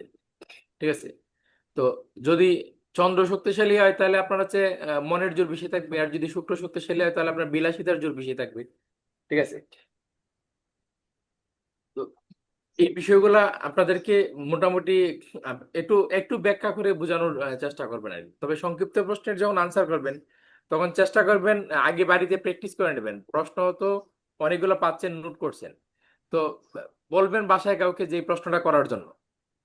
যদি মানে আরো বেশি কিছু করতে চান, যেটা আমি করছিলাম আমার পরীক্ষার আগে, যে আমার ফ্যামিলির 2-4 জনকে প্রশ্ন দিছি, তাদেরকে একসাথে বসায়, তো তারা হচ্ছে আপনার আমাকে প্রশ্ন করছে একটার পর একটা, আমি আনসার করছি। ঠিক আছে, তো এটা আমার অ্যাটিটিউড ছিল যে আমি হচ্ছে সর্বোচ্চ ভালো করব, এর জন্য আগে প্র্যাকটিস করে নিচ্ছি যে বাইবাতে কিরকম। কারণ আমি হচ্ছে তার আগের বছরে বাইবা দেখছি, দেখে আপনার প্রশ্ন তৈরি করে আমি দিয়ে দিছি ফ্যামিলির 3-4 জনকে যে তোমরা প্রশ্ন করো। এর মধ্যে একজন বিচারক রাখছিলাম যে আমার হচ্ছে উপস্থাপনটা কেমন হয়। তো আপনারা এটা করতে পারেন, বাড়িতে ছেলে মেয়ে স্বামী স্ত্রী যে আছে তাদের হাতে ধরাই দেন প্রশ্ন, ধরাই দিয়ে বলেন যে তুমি হচ্ছে প্রশ্ন করো আমি আনসার করি। তো এই প্র্যাকটিসটা সেরে নিতে পারেন। যদি কেউ মনে করেন যে 1 2 3 আমার হওয়া চাই, আমার হচ্ছে গোল্ড মেডেলটা পাওয়া চাই, এরকম যদি অ্যাটিটিউড থাকে তাহলে এটা আপনাকে করতেই হবে। আর বসে বসে ঘুমিয়ে ঘুমিয়ে তার হচ্ছে গোল্ড মেডেল পাওয়া যায় না। আর একটা বিষয় হচ্ছে ধরেন আপনার যেমন 4টা আঙ্গুল আছে, তো আঙ্গুল যদি পেছনের দিকে হেলে থাকে তাহলে কেমন হবে, এই বিষয়টা আপনাদেরকে জানতে হবে।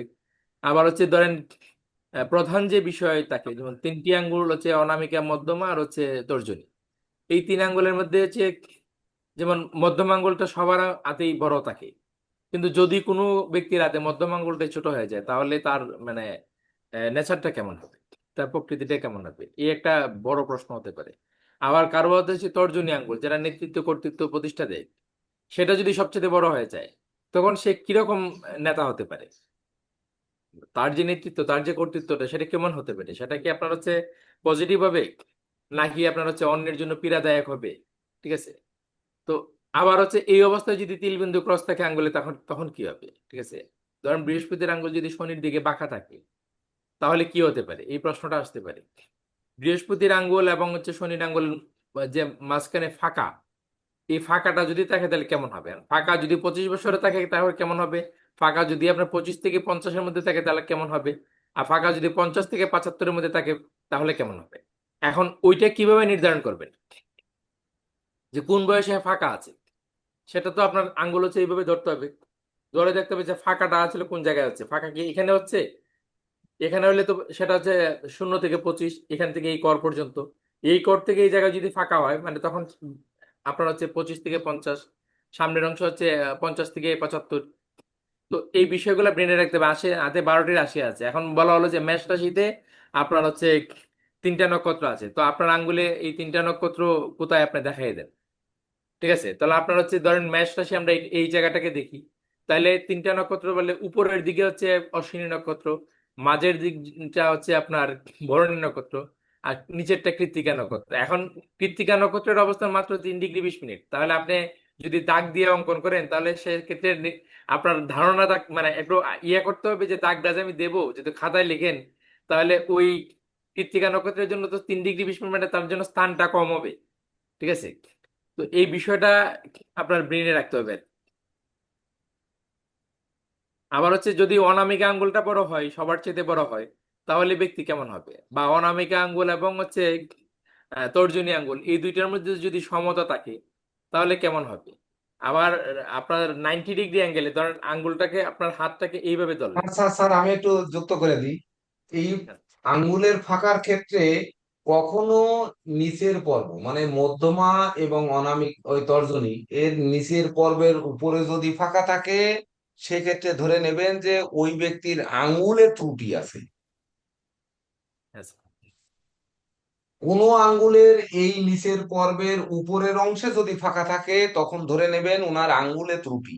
আঙ্গুলে ত্রুটি মানে কেমন?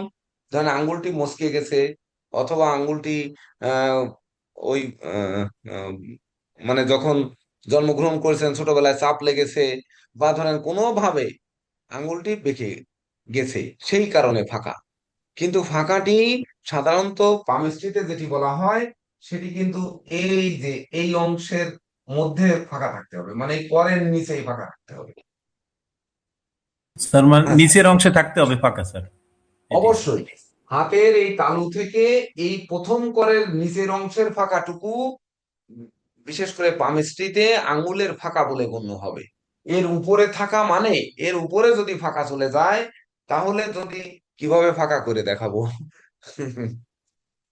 ধরেন এভাবে যদি ফাঁকাটা বড় হয়, উপরের দিক পর্যন্ত থাকে, তাহলে ধরে নেবেন যে আঙ্গুলে ত্রুটি, ওনার আঙ্গুল মচকে গেছে, আঙ্গুল বেঁকে গেছে, বা কোনো কিছু হয়েছে, সেই কারণে এটি হচ্ছে। এটি কিন্তু একটু ধরে নেবেন। হ্যাঁ বলেন স্যার।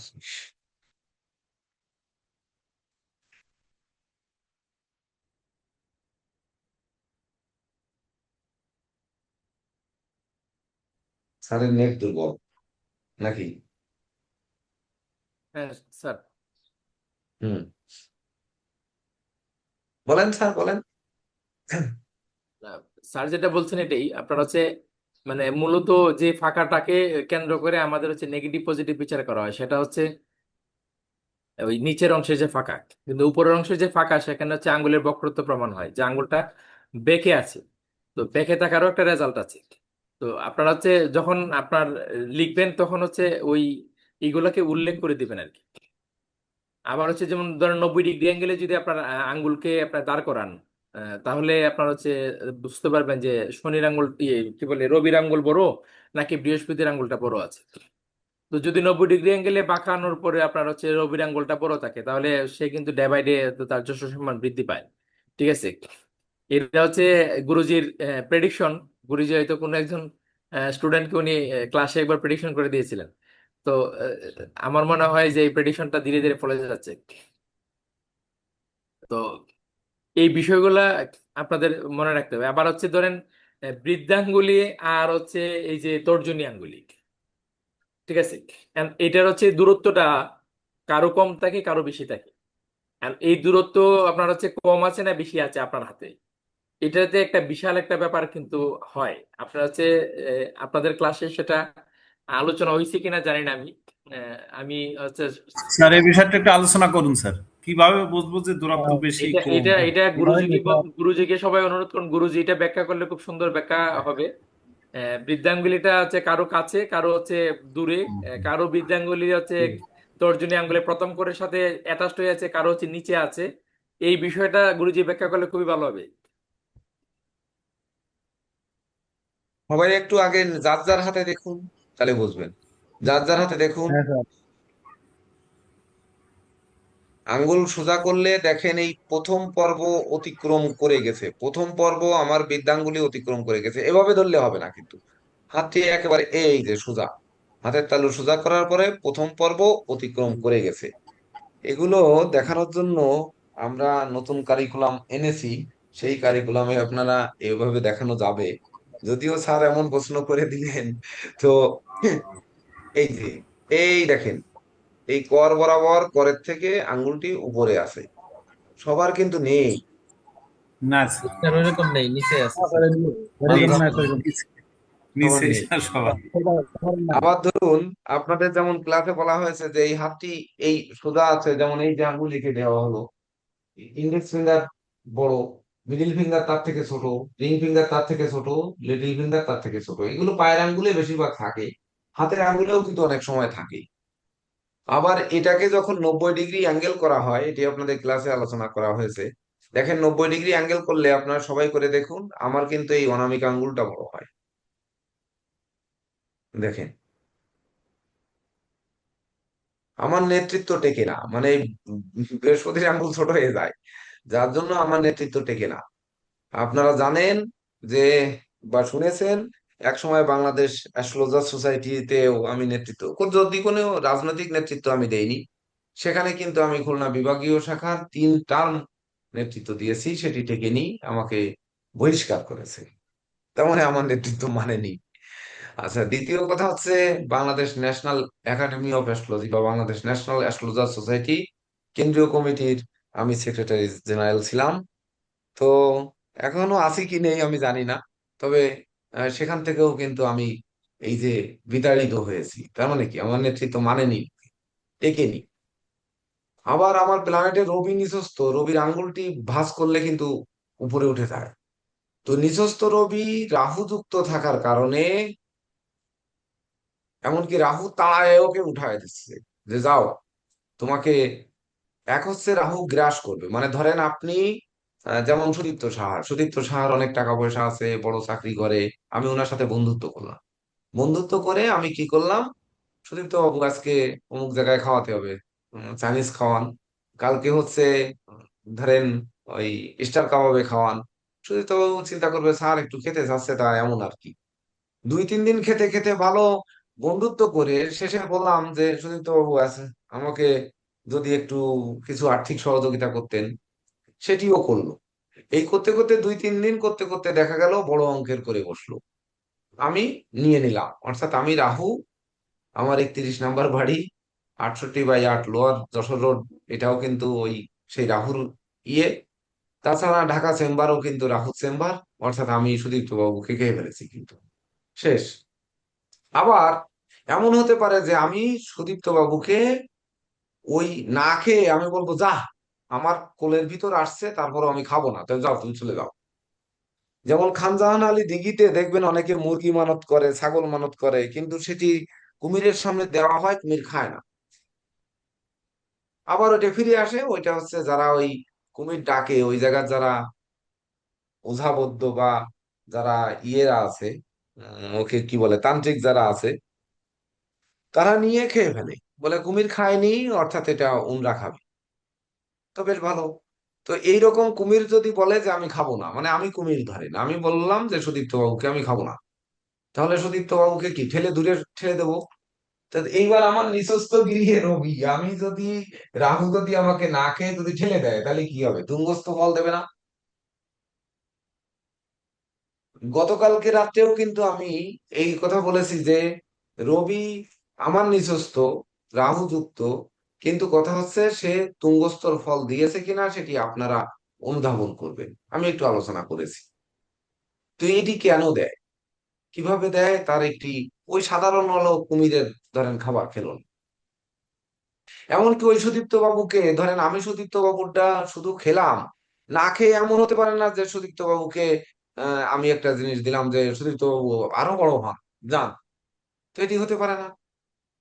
ওই যখন বড় হয় তখন কিন্তু এটি দেয়। তা বৃহস্পতির আঙ্গুল সম্মানের কারণ, লেখার কারণ। কলম আমরা সাধারণত কেউ ধরেন এই 3 আঙ্গুল দিয়ে ধরে, কিভাবে আপনারা অনেকে কলম ধরেন, এর মধ্যেও কিন্তু পামিস্ট্রি লুকায়িত রয়েছে। কেউ এই মাঝের আঙ্গুলে, আমি ধরি হচ্ছে এই মাঝের আঙ্গুলে এখানে, যখন আমি বেশি লিখি তখন দেখতে পারবেন, একসময় দেখিয়ে দেবো যে এই আঙ্গুলে আমার কট পড়ে যায় এখানে, মানে কলমটা আমার এইভাবে ধরা হয়। আবার কেউ আছে এভাবে ধরেন, এভাবে এই 2 আঙ্গুল দিয়ে ধরে লেখেন। আবার কেউ এই 3 আঙ্গুলের মাথা দিয়ে ধরে লেখেন। তো লেখনী, লেখনী শক্তি, কবিত্ব শক্তি বৃদ্ধাঙ্গুলি দেয়।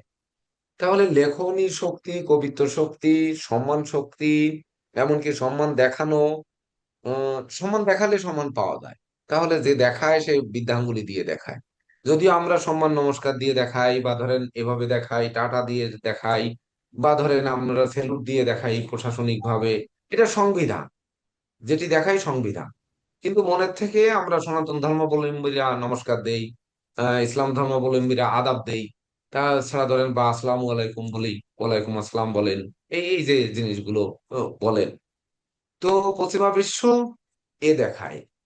তাহলে এটি দেখিয়ে আপনি আসলে সে কি আপনাকে সম্মান করছে কিনা, আপনার এই কবিত্ব শক্তি, লেখনী শক্তি, উম, এটি জাগ্রত হচ্ছে কিনা। অর্থাৎ যদি মধ্যমা এই মানে ইন্ডেক্স ফিঙ্গারের প্রথম করের কি রাশি থাকে, প্রথম করে কোন রাশি, মিথুন মিথুন রাশি। রাশি। মিথুন হুম। রাশির 3টি নক্ষত্র। তাহলে মিথুন রাশিকে অতিক্রম করলে, মিথুন রাশির অধিপতি হচ্ছে বুধ, মানে আমার ব্রেন বুধকে অতিক্রম করে গেলে তখন আপনি ঢেলে দেবেন। এমনকি যারা গুরুগিরি শিক্ষকতা, বিশেষ করে শিক্ষকতা করছেন, গুরুগিরি করছেন, উদার গুরুগিরি, উদার শিক্ষকতা, এমন শিক্ষকরা রয়েছে সারা জীবন একটি পয়সা নিচ্ছে না, শুধু শিক্ষা দিয়ে যাচ্ছে, আছে না? এমন ডাক্তাররা আছে সারা জীবন শুধু চিকিৎসা দিয়ে যাচ্ছে, অর্থ নিচ্ছে না, আছে না? এখনো দুনিয়ার বুকে আছে না? আচ্ছা স্যার। এই যে এমন এমন আহ কি সম্পাদক রয়েছেন যারা পত্রিকায় বিনা বেতনে চাকরি করে, তারা সম্পাদকীয় কলাম লিখে লিখে মানুষকে শিক্ষা দিচ্ছে। এগুলো লিখছে না? অনেকে বই লিখে বগল ডাবা করে নিয়ে নিয়ে ফ্রি দিয়ে মানুষকে পড়াচ্ছে না? এই যেটি করছে, এই যে বিদ্যা দান করছে, তার মানে বুধ যখন তার মস্তিষ্কে বিদ্যা সক্ষমতাকে একেবারে ধারণ করার পরে যখন উপচে পড়ে, তখনই তো মানুষ দান করে। আপনার অর্থ বেশি না হলে কি আপনি দান করবেন? করবেন? কেউ করবে? বলেন, করবে? খেয়ে পরে আপনার বাড়তি রাখতে হবে, তবেই না করবে। আর একটা করবেন কোন অর্থে?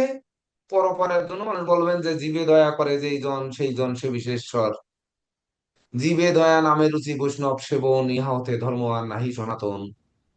তাহলে আপনারা জীবে দয়া করবেন, নামে রুচি করবেন, বৈষ্ণবদের সেবা করবেন, তবেই তো তার নাম সনাতন। তাহলে বৈষ্ণবদের সেবা করার জন্য আপনাদের একটি পথ চালু গত বছর করে দিয়েছি, আপনারা সেবা করতে চাইলে আসেন। নীরজ স্যার বলে দেবো নাকি বৈষ্ণবদের সেবার কথা? স্যার আপনি চাইলে তো বলতেই পারেন স্যার। না, গত বছর যখন আপনারা শিক্ষার্থীরা যখন আপনারা বলছিলেন সম্মেলনে আপনারা কিছু পার্টিসিপেট করবে, আমি বলেছিলাম যে অর্থ দিয়ে কোনো পার্টিসিপেট আপনাদের নেওয়া হবে না। আপনারা বরং কি করতে পারবেন, একটি সবাই মিলে কালেকশন করে, ঠিক আছে, এক বেলার খাবারের ব্যবস্থা করেন। আপনারা না করে করলেন উল্টাটা, আমাকে পিছনের ডায়াসে নিয়ে যে পকেট ভরে দিলেন টাকা ঢুকে। আচ্ছা, টাকা ঢুকায় দিয়ে আপনারা কিন্তু সেই বৈষ্ণব সেবাটা নিতে পারলেন না। অথচ ওখানে বৈষ্ণবদের আগমন ঘটেছিল। আপনারা যদি ওই টাকা দিয়ে যে স্যার কয় টাকা হচ্ছে খাওয়ার বিল, আমরা খাওয়ার বিলটা পরিশোধ করি, তাহলে কিন্তু আপনার বৈষ্ণব সেবার ওই জীবে দয়া নামে রুচি বৈষ্ণব সেবন, মানে বৈষ্ণব সেবা করার সেই আহ পূর্ণ ফলটুকু পেতে। কিন্তু তা না করে করলেন কি, আমার পকেটে এনে ভারী করলেন, আপনারা বৈষ্ণব সেবার ফলটা পেলেন না। এটি দিয়েছিলাম আপনাদের, নিলেন না। তাহলে এই যে যদি বৃদ্ধাঙ্গুলি লম্বা হয় তাহলে সে ব্যক্তি জ্ঞান দেবে, এইবার জ্ঞান তারা নেবে কি নেবে না, মানে জ্ঞান তার উপসে পড়ছে, সে দিতে পারছে কিনা। তার মানে ভেবেন না যে স্যারের হাতের ওই আঙ্গুলে পার হয়ে গেছে বলে স্যারের মনে হয় উপসে পড়ছে, না, উপসে পড়েনি, আমার উপসে পড়েনি। নিজেই তো মূর্খ, তার কি উপসে পড়বে। যেমন সব থেকে আমি মোহিত হয়েছি, এই যে আমাদের বিপ্লবকে মন্ডল, উনি 500 প্রশ্ন আমাকে করে এনে দিয়েছেন। তো করে এনে দিয়ে বললেন যে স্যার, আমার কোনো আপত্তি নেই, এটা আপনি সময় পাবেন না বলছিলেন, তাই আমি আমার মনের মতো, মানে আমার মন দিয়ে করলাম। আর সম্ভব হলে আপনি যদি বলেন তাহলে আমি গ্রুপে দিয়ে দিতে পারি। আমি বললাম হ্যাঁ দিয়ে দেন, আপনিই দিয়ে দেবেন। কিন্তু দিয়ে দিলে তো মানুষ আর এইটির মর্ম বুঝবে না, তবে আমি একটু আলোচনা করে দেই আর আপনি দিয়ে দিয়ে আমি ক্লাসে বলে দেবো, কালকে আমি কথা বলছি। তো উনি আপনাদের এই পিডিএফ আকারে, এখানে মনে হয় কত 54 পেজ আছে মনে হয় নাকি, বিপ্লব বাবু কত পেজ আছে? আর ওই আমাকে, ক্লাস অনুযায়ী আছে তো এরকম 52-54 পেজের মতন আছে মোটামুটি। হ্যাঁ 52-54 পেজের মতো আছে। তো এই 52-54 পেজ ধরে আপনাদের গ্রুপে দিয়ে দেওয়া হবে। কিন্তু ধরেন, এই যে আমি বলতে বলতে এর মাঝে যে জিনিসগুলো দেব, এই জিনিসগুলো কিন্তু আপনার ধরেন ওর ভিতরে নেই। তো এই একমাত্র বিধানগুলি নিয়ে যদি আপনাদের কিছু উপহার দিতে হয়, যে কেদেব স্যার বললেন যে একটু ভালো করে যদি দিতে হয়, তো আজকের 1 ঘন্টা করে দিতে হবে। এই আঙ্গুলটিকে কোনো রকমে মিলছে না, কখনো মিলানো যাচ্ছে না, অনেকের মেলে না, আবার মিললেও মাথাটা তেড়ানো থাকে, মানে যাদের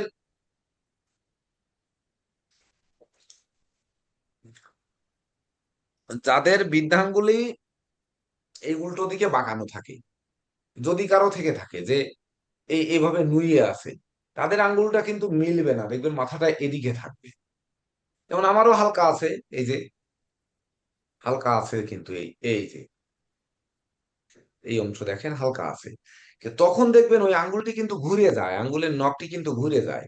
এই যে আঙ্গুল পাক খায় কেন, এই আমার আঙ্গুলটি পাক খেয়েছে, ইন্ডেক্স ফিঙ্গারটি পাক খেয়েছে, এটা কি অনুধাবন করতে পারতেছেন? পারতেছেন না। এদিকে দেখলে দেখেন পাক খেয়েছে, হ্যাঁ স্যার। দেখেছেন? তাহলে এই আঙ্গুলটি পাক খেয়েছে, পাক খেয়ে কি হলো, আমার এই আঙ্গুলটা হুম। এভাবে গেল, এভাবে, এভাবে গেলে কি হবে, কেন গেল, এটি আগে বুঝতে হবে, আমার এই আঙ্গুলটি কেন গেল, এই বরাবর সবসময় স্কেল ধরতে হবে, কেন গেল, এটি যদি গবেষণা করা হয় যে এটি কেন গেল। তাহলে ইন্ডেক্স ফিঙ্গার আমার ভিতর অংশের দিকে ধাবিত হয়েছে, বাইরের অংশ প্রসারিত করে।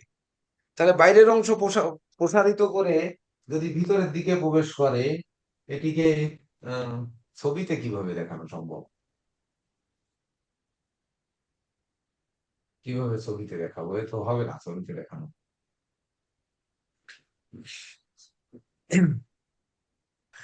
ধরেন আমার নাই ভিতরের দিকে গেল, অনেকের কিন্তু বাইরের দিকে এভাবেও কিন্তু মোড়ানো থাকে। আরো স্ট্রেট থাকলে তো বেশি ভালো, সেটা তো ভালো, অর্থাৎ মন্দের দিক। তো এটি কেন যাচ্ছে, তো আমাদের ভিতরের পাটা ভিতরের দিকে যাচ্ছে। তাহলে আমাদের কিন্তু ওই মেষ রাশির অশ্বিনী ভরণী কৃত্তিকার প্রথম পাদ পর্যন্ত, তা অশ্বিনী ভরণী পর্যন্ত, মানে কেতু এবং রবি, এই দুইজন কিনা, কেতু এবং শুক্র কিনা মধ্যমার ভিতরের দিকে যাচ্ছে। মধ্যমার ভিতরে রয়েছে কে? তুলা। তো তুলাতে কে রয়েছে? চিত্রার মঙ্গল। তা অধিপতি তো মেষের অধিপতি মঙ্গল, তাহলে চিত্রার মঙ্গল, তারপরে হচ্ছে সাতির রাহু, তাহলে তার দিকে এগিয়ে যাচ্ছে। মানে ভয়কে তর্জনী, যে দেখবেন অনেকে ওই নেতৃত্ব দিতে দিতে মানুষের সাথে মিশে যায়, আর কেউ আছে নেতৃত্ব দেয় দূরে থেকে বুলেট প্রুফ মঞ্চে বসে। দেখবেন এই কিছুদিন আগে ওই জাপানের প্রধানমন্ত্রী সিনজো আবে খোলা রাস্তায় নির্বাচনী প্রচার চালানোর সময় সে উম, গুলিতে মারা গেছেন। তাহলে এমনও রাষ্ট্রের প্রেসিডেন্ট আছেন যারা বক্তব্য দেন ওই বুলেট প্রুফ গ্লাসের ঘর বানিয়ে তার ভিতর থেকে, মানে এত ভয়। তো যাদের এই আঙ্গুলটি, বিশেষ করে ইন্ডেক্স ফিঙ্গার যদি ভিতরের দিকে বাঁকা থাকে, তারা জনগণের কাতারে মিশে যেতে চায়।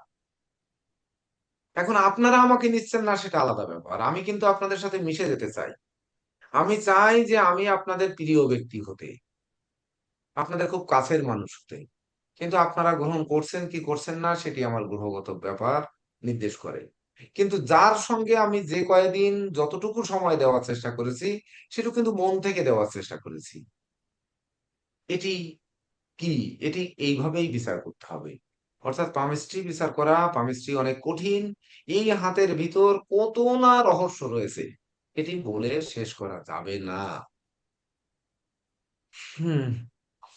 স্যার তাইলে বাইরের দিকে পাক দেওয়া থাকলে কি হবে? পাকটা যদি তখন ওই যে এখন তো আলাদা হয়ে যাবেন আপনি সংসার সমাজ থেকে, সংসার থেকে সমাজ থেকে আলাদা হয়ে একক হয়ে যাবেন। তখন মঙ্গল কিনা তাড়িয়ে আপনাকে আলাদা করে দেবে। তখন আপনি একা রাজা, আপনি একা হাম বড় মিয়া সাজার চেষ্টা করবেন, কাউকে দরকার নেই। আপনি চিন্তা করেন, আমার কথাটা চিন্তা করেন, খালি গত বছরের কথাটা চিন্তা করেন, যে আমি বলেছিলাম আমার সম্মেলনে যদি কোনো লোক না হয় তাহলে আমি মতুয়া সম্প্রদায়ের 4-5টা দল বায়না দেব। দেওয়ার পরে ওনারা আসবে, ওনাদের নতুন পোশাক পরাবো, মানে 110 টাকা 20 টাকা করে ফতুয়া কেনা যায়। তো ফতুয়া কিনবো, তানরা বসে থাকবে, আর আমি ওখানে সম্মেলনে মঞ্চে বক্তব্য দেবো, আমি সোশ্যাল মিডিয়ায় দেখাবো যে আমার এতগুলো লোক উপস্থিত হয়েছে। আমার যা করার দরকার আমি কিন্তু করে ফেলবো আপনারা না আসলে। এমনকি যদি শিক্ষার্থী না হয়, আমি বলেছি আমার কোচিং সেন্টার চলমান থাকবে, যদি না হয় তাহলে আমার যে ক্লায়েন্টরা যারা ফ্রি আছে, যারা দেশ বিদেশে আছে, তাদের সময় মোতাবেক আমি গ্যালারিতে বলবো ঢুকে বসে থাকো, আমি তোমাদের সঙ্গে বকবক করবো। তো গ্যালারি করে নিয়ে করব, সমস্যা কি? এই যে করব তার মানে কি আমি একা হয়ে যাচ্ছি, আমার জিনিস কেউ শুনতে চাইছে না, আমাকে কাছে পেতে চাচ্ছে না। আমি আপনাদের বাড়ি গেলাম, যেমন হচ্ছে ধরেন এখানে কার বাড়ি জানি, দিলীপ সূত্রধরের বাড়ি হচ্ছে কোন জায়গায়, ব্রাহ্মণবাড়িয়া হবিগঞ্জ। উনার ওখানে গেলাম, উনি হাসপাতালে চাকরি করেন, হাসপাতালের সামনে দিয়ে গেলাম, ওনার সাথে দেখা হলো। উনি বললেন ওই তো স্যার যাচ্ছে। আর দেখা হলে তো খরচও আছে, আবার স্যারকে বাড়ি যাওয়ার কথা বলতে হবে, আমি এখন সময় পাচ্ছি না। থাক, স্যার যেহেতু আমাকে দেখেননি তা আমি এইভাবেই চলে যাই। এমন ঘটনা ঘটতেই পারে। কেন ঘটবে? যেহেতু উম, আমরা বলবো জন্ম থেকে মৃত্যু পর্যন্ত যদি কোনো কিছু নড়ে সেটি গ্রহের প্রভাবে নড়ে। আর বিজ্ঞান বলবে যে মানুষ প্রকৃতিগতভাবে জন্মায়, আর প্রকৃতিগতভাবে সে মারা যাবে, প্রকৃতিগতভাবে তার রোগ ব্যাধি আসবে, আর প্রকৃতিগতভাবে সারবে, অথবা তখন কিন্তু বিজ্ঞান বলে না প্রকৃতিগতভাবে সারবে, তখন বলে ডাক্তারের ট্রিটমেন্টের মাধ্যমে সারবে। আবার আমরা বলি জন্ম মৃত্যু বিবাহ বিধাতার হাতে, কারো কোনো হাত নেই, তাহলে জ্যোতিষ ওখানে কি করবে? জগতের জন্ম থেকে মৃত্যু পর্যন্ত প্রতি জায়গায় জ্যোতিষের প্রয়োগ সেটি কিন্তু করে দেখানো যাবে, আশা করি করে দেখানো যাবে। আমি যেমন সর্বশাস্ত্র পারঙ্গম জেকে দেব স্যারকে পেয়েছি, নীরজ স্যারকে পেয়েছি, নিরলস কর্মী, এমনকি নিখুঁত কর্মী, নিখুঁত শিক্ষা দেওয়ার জন্য সদা প্রস্তুত। আমাদের টিটু দাস স্যারকে পেয়েছি, যেটুক দেবেন সেটুক জিস্ট দেবেন, মানে সমস্ত সমুদ্রের মধ্য দিয়ে একটু বাল তুলে আনবেন, সেটি দেবেন। অল্প কিছুদিনের মধ্যে ধরেন এই সহযোগী হিসাবে আমরা বিপ্লব কুমার মন্ডলকে পেলাম। উনি যা দিচ্ছেন, ওনার গবেষণা দেখে মনে হচ্ছে যে সূর্য আসলে উঠে গেছে, উঠছে না, উঠে গেছে। আপনাদের যেমন টকশোর ব্যাপারে প্রশ্ন করতে বলেছিলাম, আমি প্রশ্ন করেছিলাম, আমাদের টকশো গুলো এখনো করা হয়নি, এটা নিয়ে আমার খুব কষ্ট রয়েছে। তো আমাদের করতে হবে। তো সেটি করা হচ্ছে না, সেটিতেও পিছিয়ে যাচ্ছি। এই যে পিছিয়ে যাচ্ছি কেন, কখনো কখনো এগিয়ে যাচ্ছি, এগোচ্ছি কেন, পিছাচ্ছি কেন, এগুলো আমাদের বুঝতে হবে। এটিও কিন্তু এই জ্যোতিষশাস্ত্র দ্বারা সম্ভব। যদি জ্যোতিষশাস্ত্র, এমনকি জ্যোতিষশাস্ত্র দ্বারা সম্ভব, পামিস্ট্রি দ্বারা সম্ভব, তাহলে নিউমারোলজি দ্বারা কি সম্ভব না? অবশ্যই সম্ভব। গত ক্লাসের কথা মনে করেন, নিউমারোলজির সংখ্যাতত্ত্বের নিগূঢ় তত্ত্ব। তাহলে সংখ্যাতত্ত্বে নবগ্রহকে কোন গ্রহ দ্বারা কে শাসন করে, কে তাড়িয়ে দেয়, ওই বিধানগুলি বিচার করতে গিয়েও যদি আপনারা ওই নিউমারোলজি প্রয়োগ করেন, তাহলে বিধানগুলির চূড়ায় কিন্তু কোনো গ্রহ কোনো নক্ষত্র নেই। আমরা কাউকে কিন্তু ধরি না, কিছুই ধরি না। তাহলে কি হয়? তাহলে এই যে 3টি নক্ষত্রের কোন পার্ট, বিশেষ করে এই ইন্ডেক্স ফিঙ্গারে ঘোরায়, তাহলে মিথুন রাশির প্রথম 6 ডিগ্রি 40 মিনিট পর্যন্ত হচ্ছে মঙ্গল, তারপরের 13 ডিগ্রি 20 মিনিট পর্যন্ত রাহু, তারপরের 13 আর 6 19, তারপরে 10 ডিগ্রি হচ্ছে, তারপরে 10 ডিগ্রি হচ্ছে আপনার বৃহস্পতি, মানে বৃহস্পতি গ্রহ। তো সেই অনুযায়ী আমরা যদি যাই, তাহলে যদি বৃহস্পতি পর্যন্ত উঁচু হয়, মানে বৃহস্পতি পুনর্বসু পর্যন্ত যে টাচ করে, তাহলে ফলটা কি হবে? যদি ধরেন আদ্রা পর্যন্ত গিয়ে দাঁড়ায় বা আদ্রা ছেদ করে যায়, তাহলে কি হবে? আদ্রা ছেদ করলেই তো যাবে মৃগশিরা। মৃগশিরার 6 ডিগ্রি 40 পার হলেই তো কর পার পার হবে। তাহলে যে ব্যক্তি বৃহস্পতি এবং মঙ্গল, ওই বৃহস্পতি এবং রাহুকে মানে ওভারকাম করতে পারে, যে শুক্রের আঙ্গুল, মানে শুক্র তো দৈত্য, যে দৈত্য দেবগুরুর উপর প্রভাব বিস্তার করতে পারে, যে ব্যক্তি রাহুর উপরে, যে শুক্র রাহুর উপর প্রভাব বিস্তার করতে পারে, মানে তাকে টপকে দিতে পারে, মানে ধরেন রাহুর পাতের খাবার নিয়ে খেতে পারে, বা রাহুর সঙ্গে যেয়ে বসতে পারে, দেবগুরু বৃহস্পতির পাশে গিয়ে বসতে পারে, বা তাকে অতিক্রম করে সে বসা আছে তার পিছনে যেয়ে দাঁড়াতে পারে। আপনারা আমার সামনাসামনি বসা বা আমার পিছনে যেয়ে দাঁড়ানো, দুটির মধ্যে কোনটার গুরুত্ব বেশি আর কোনটার গুরুত্ব কম, বলেন তো? ধরেন প্রধানমন্ত্রীর সামনে যে কথা বলছেন, মুখোমুখি বসে বা দাঁড়িয়ে, আর প্রধানমন্ত্রীর পিছনে যে দাঁড়ালেন, কোনটার গুরুত্ব বেশি? সামনে দিয়ে স্যার কথা বলা। ধ্যাৎ, পাগল। সামনে তো সবাই যেতে পারবে, পিছনে সামনে সবাই যেতে বুঝলাম। পারবে, সবাই পাশ নেবেন, দেখা করবেন, কথা বলবেন, এটা সামনে যেতে পারবেন। পিছনে যে দাঁড়াতে পারবেন, মানে কত আন্তরিক হলে আপনাকে পিছনে যে দাঁড়িয়ে, ধরেন এই যে দুই ঘাড়ের মধ্যে হাত দিয়ে সুন্দর করে দাঁড়ালেন, বা তার কাঁধে হাত দিয়ে দাঁড়ালেন, উনি বসা রয়েছে, বা ওনার পাশে যে হাত এরকম বগলের সাথে ধরে একটা ছবি তুললেন, বোঝেন এই ছবির মূল্য বোঝেন? মানে সমকক্ষ। যাই হোক, তো এই নিউমারোলজিতে যখনই আপনারা যাবেন, তখন ওই নক্ষত্রের সংখ্যাকে আপনারা কিন্তু ওই নিউমারোলজি দিয়ে বিচার করবেন, তাহলে বুঝতে পারবেন যে কি হচ্ছে। যেমন গ্রহের সংখ্যা, আমরা বৃহস্পতিকে 3 সংখ্যা দিচ্ছি, বুধকে 5 সংখ্যা দিচ্ছি, এ থেকে জেড পর্যন্ত যে মানগুলো রয়েছে, সে মানগুলোকে আপনাদের মুখস্থ রাখতে হবে সর্বদা। নক্ষত্রের সংখ্যাকেও সেই একই সংখ্যায় রূপান্তরিত হয়ে সকল কিছুকে গ্রহের মধ্যে নিয়ে আসতে হবে, তাহলে আপনারা এইসবের উত্তর সঠিকভাবে পাবেন। তাছাড়া ধরেন সংখ্যাতত্ত্ব অনুসারে ওই যে মানুষের নাম, যেমন কেউ যেভাবে লিখছে, এটি কিন্তু আমরা গত ক্লাসে বলেছিলাম। তাছাড়া বিশেষ করে কোনো তারিখে জন্মগ্রহণ করলে তার মূলাঙ্ক কি, তার ড্রাইভার নাম্বার, মানে মূলাঙ্ক আর ভাগ্যাঙ্ক। এই মূলাঙ্ক আর ভাগ্যাঙ্ক Indian college of astrology and astronomy মূলাঙ্ক এবং ভাগ্যাঙ্ক বলবে। আর আমাদের দেশে সনাতনে ওই মানে ধত্তরি, আহ Bangladesh national academy of astrology, Indra বলবে হয়তো দেখা যাচ্ছে ওই ড্রাইভার নাম্বার, কন্ট্যাক্ট নাম্বার। তো আপনারা এই ভাষা দুটোকে, দুটো একই জিনিস, শুধু ভাষা ভিন্ন, সেইভাবে আপনারা নেওয়ার চেষ্টা করবেন। তাছাড়া ওই গ্রহ রবি থেকে কেতু পর্যন্ত যে 9টি গ্রহের বৈশিষ্ট্য যেমন জানবেন, তেমনি 1 থেকে 9 সংখ্যার বৈশিষ্ট্য জানবেন। এমনকি যখন নক্ষত্র সংখ্যা মিলিয়ে নেবেন, যে 1 মানে অশ্বিনী, 10 মানে মানে অশ্বিনী, আবার অশ্বিনী কেন, অশ্বিনী অধিপতি কেতু, 10-এর অধিপতি 10 হচ্ছে মঘা, মঘার নক্ষত্র কেতু। যখন 19 যাবেন, 10 আর 9 19, মানে 9-এর 1 10, 19 গেলে মূলা, মূলার অধিপতি কেতু, তার মানে তিনটাই কেতু। আবার 2 চন্দ্র মানে ভরণী, তো ভরণীর সাথে 2 20, 19 মানে 19-এর পর একটা 20, 20 নাম্বার পূর্ব ফলগুনি। আর হচ্ছে আপনার 20 আর 9 কত, ওই 70, হ্যাঁ 20 আর 9 কত হবে, ওই 10 11, সরি 11 আর 9 20, তাহলে 20 নাম্বার যেটা হবে সেটা মানে শুক্রের নক্ষত্র।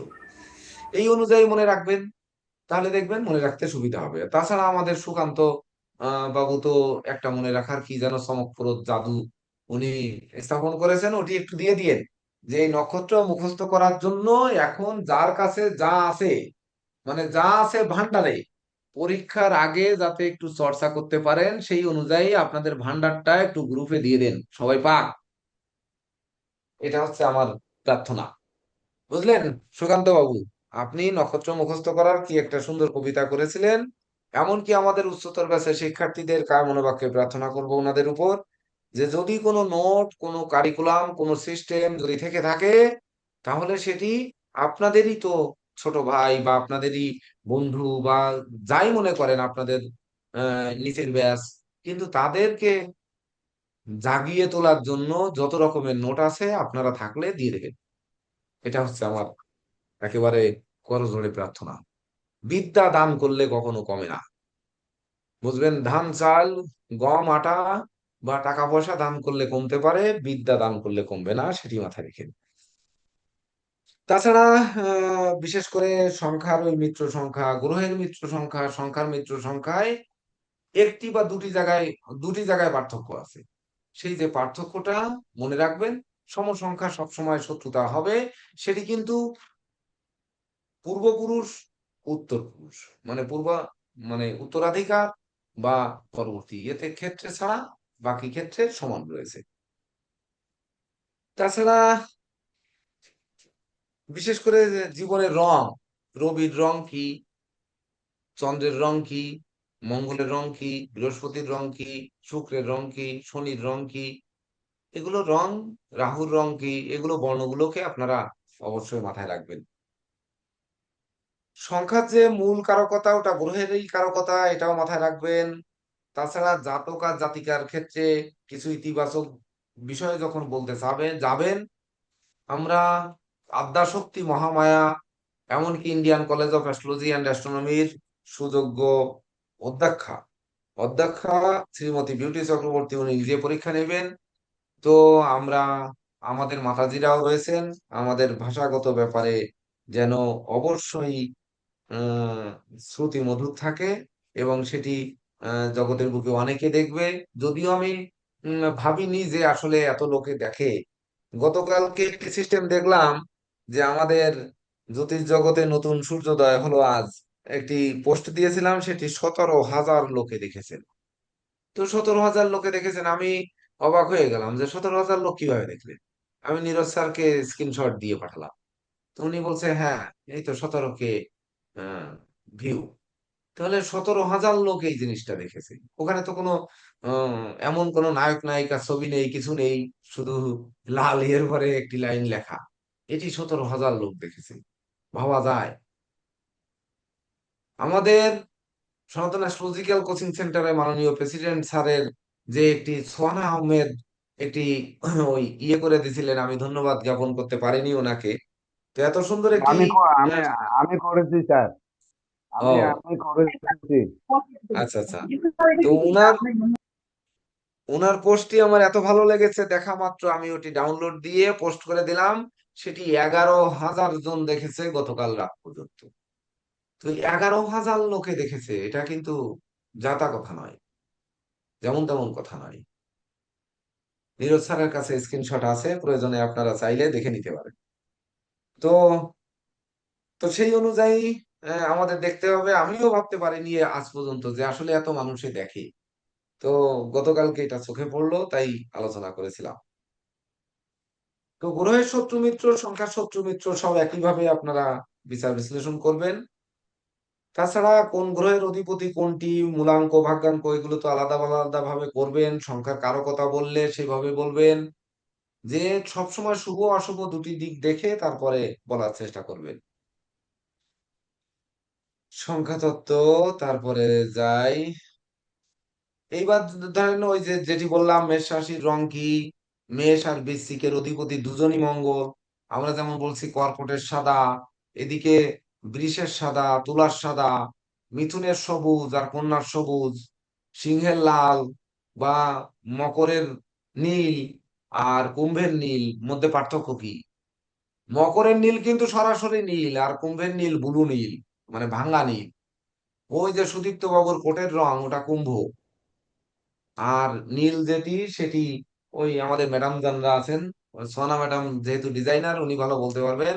রাজা নীল, যেটা চাকা নীল যেটা থাকতো, ওইটা হচ্ছে মকরের। এই অনুযায়ী কালারটাকে আপনারা নির্ধারণ করে নেবেন।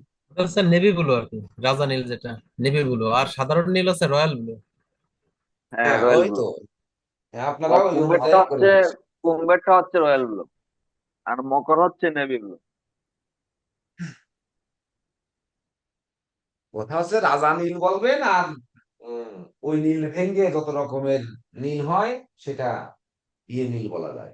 ওই একটা রাজা নীল অবশ্য আমি দেখাতে পারি, কিন্তু যে জিনিস দিয়ে দেখাবো সে জিনিস তো দেখানো যাচ্ছে না আপনাদের। দেখাবো কি করে, না থাক, একেবারে রাজা নীল আমার সামনে ছিল, তা দেখানো যাবে না। উম, তাছাড়া আপনারা মোবাইল অ্যাপস দিয়ে জন্ম ছক, এটা তো লিখিত পরীক্ষা আসতে পারে, কিন্তু সেটির সেটিং কিভাবে, সেটিংস এ সাধারণত কোন পদ্ধতিটি সবচেয়ে ব্যবহৃত নির্ভুল স্যার কি হিসেবে আগে নীল বিবেচনা বিক্রি করা করতেন হয়? নাকি স্যার? হ্যাঁ, স্যার নীল কি বিক্রি করছেন আপনি ব্যবসা করার সময় স্যার? হ্যাঁ, হ্যাঁ, নীল বিক্রি করছি না। স্যার আমিও নীল বিক্রি করতাম স্যার, ওই রাজা নীল স্যার। আমরা আহ, ইয়ে থেকে স্যার ওই টাকা থেকে যখন কিনতাম এটাকে রাজা নীল বলা হইতো স্যার। হ্যাঁ, হ্যাঁ, হ্যাঁ। প্রথম যখন কিনি 550 টাকা কেজি কিনছিলাম স্যার, হক কমার্শিয়াল এজেন্সি থেকে কিনছিলাম। তো আচ্ছা, এটাকে রাজা নীল বলা হইতো, আমি এর মনে জন্য হয় জিজ্ঞেস করলাম 30 আর কি স্যার। 32 টাকা কেজি কিনেছি রাজা নীল। কেজি না, শের, শের কিনেছি। তারপরে কেজি আসলো তো 89 সালে কেজি আসলো মনে হয়, 89 না 90 সালে, মনে হয় 90 সালে কেজি আসলো। এমনকি তেলের লিটার আসলো, এর আগে তো তেলের সের ছিল। তো 90 সালেই মনে হয় লিটার আসছিল। সেই লিটার আসলে লিটারের ক্যান কিনতে হয়েছিল। তখন তরল পদার্থ লিটারে মাপতে হবে, অর্থাৎ তেলগুলো সব লিটারে বিক্রি করতে হবে। অনেকে আবার কি করতো, ওই লিটারের যে কৌটা আপনারা দেখেছেন কিনা, যে উপরে চিকন গলার মতো এভাবে তেল ঢালতে হয়, ওর নিচের অংশ কেটে উপরের দিকে একটু উঠায় রাং দিয়ে ঝালাই করে, যাতে তেল ওর ভিতর কম ধরে, সেইভাবে দিয়ে তেল বিক্রি করতো ওই আমলে, যখন লিটার প্রথম প্রথম আসলো। আর যখন সেরে বিক্রি করতাম তখন তো চৌকা কাপ থাকতো, এরকম আংটা লাগানো, ওই কাপ ভরে তারপর ঢেলে দিতে হতো। তো এইগুলো যা হোক, অনেক ব্যাপার রয়েছে। জেকে দেব স্যার, আপনি এটা একটু ভেঙে দেন, যে মোবাইল অ্যাপসে জন্মছক তৈরি করার সময় অয়নাংশ কারেকশনের ক্ষেত্রে কোনটা সব থেকে নির্ভুল, সেটি কিভাবে সেটিংসটা করবে, এটি ওনাদের জানা জানা থাকা দরকার। অথবা বিপ্লব বাবু, আপনিও একটু সহযোগিতা করবেন, যে আপনি কোন সেটিংটাকে নির্ভুল বলে মনে করছেন, যেহেতু আপনি প্রশ্ন করছেন, এটি সবাইকে একটু শিখিয়ে দেন। স্যার অয়নাংশ তো এনসিলারি দিয়েই করা হয়। এখানে সেটিংসে যেটা ল্যাঙ্গুয়েজ বেঙ্গলি, চার্ট স্টাইল হচ্ছে ইস্ট ইন্ডিয়ান, অয়নাংশ হচ্ছে এনসিলারি, আর হরোস্কোপ হচ্ছে ইকুয়াল দেওয়া হচ্ছে, আর লোনার মান্থ হচ্ছে চৈত্রাদি। আর ট্রু নোটস এর ক্ষেত্রে ট্রু দেওয়া হচ্ছে, আর মেরি স্টাইল হচ্ছে জন্মভূমি পঞ্চাঙ্গ। এটা তো একটা ক্লাস হয়েছিল আপনাদের। যদি তারপরেও আপনার হচ্ছে কারো সেটিংস এর কোনো ঝামেলা থাকে তাহলে সেটিংসটা আবার করে নেন, আমি বলছি। অ্যাস্ট্রোলজি এন্ড হরোস্কোপের যে ফার্স্ট পেজ আছে, ফার্স্ট পেজে আপনি গেলে এখানে যে সেটিংস বাটন আছে, এবং নিচের দিকে প্রথম থেকে দ্বিতীয় নাম্বার বাটনটা হচ্ছে সেটিংস বাটন। ওইখানে যে আপনার ল্যাঙ্গুয়েজ বেঙ্গলি করে নিন, আর চার্ট স্টাইল হচ্ছে ইস্ট ইন্ডিয়ান করে নিন, অয়নাংশ করে নিন অ্যান্সিলারি, হরোস্কোপ করে নিন ইকুয়াল, লুনার মান্থ করে নিন চৈত্রাদি। ট্রু নোটস এর ক্ষেত্রে আপনার ট্রু দিয়ে দেন, আর মেরি স্টাইল জন্মভূমি পঞ্চাঙ্গ।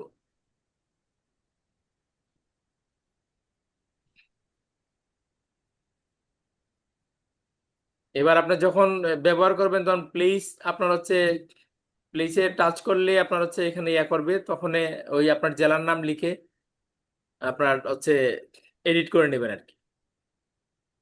এডিট করে ওকে করে নিলে আপনার হচ্ছে প্লেসটা চলে আসবে। স্যার এখানে ওই যে হরোস্কোপ কি শ্রীপতি, কি স্যার ওই যে হরোস্কোপটা কি শ্রীপতি এই নামেই থাকবে তো স্যার? হরোস্কোপটা ইকুয়াল হবে, শ্রীপতিতে টাচ করুন, টাচ করে দেখুন নিচে যে আপনার এখানে অনেকগুলো অপশন আছে। শ্রীপতি টাচ করলে অনেকগুলো অপশন পাবেন, সেখানে ইকুয়াল লেখা আছে, ইকুয়ালে চাপ দেন, ইকুয়ালটাকে ইয়ে করুন।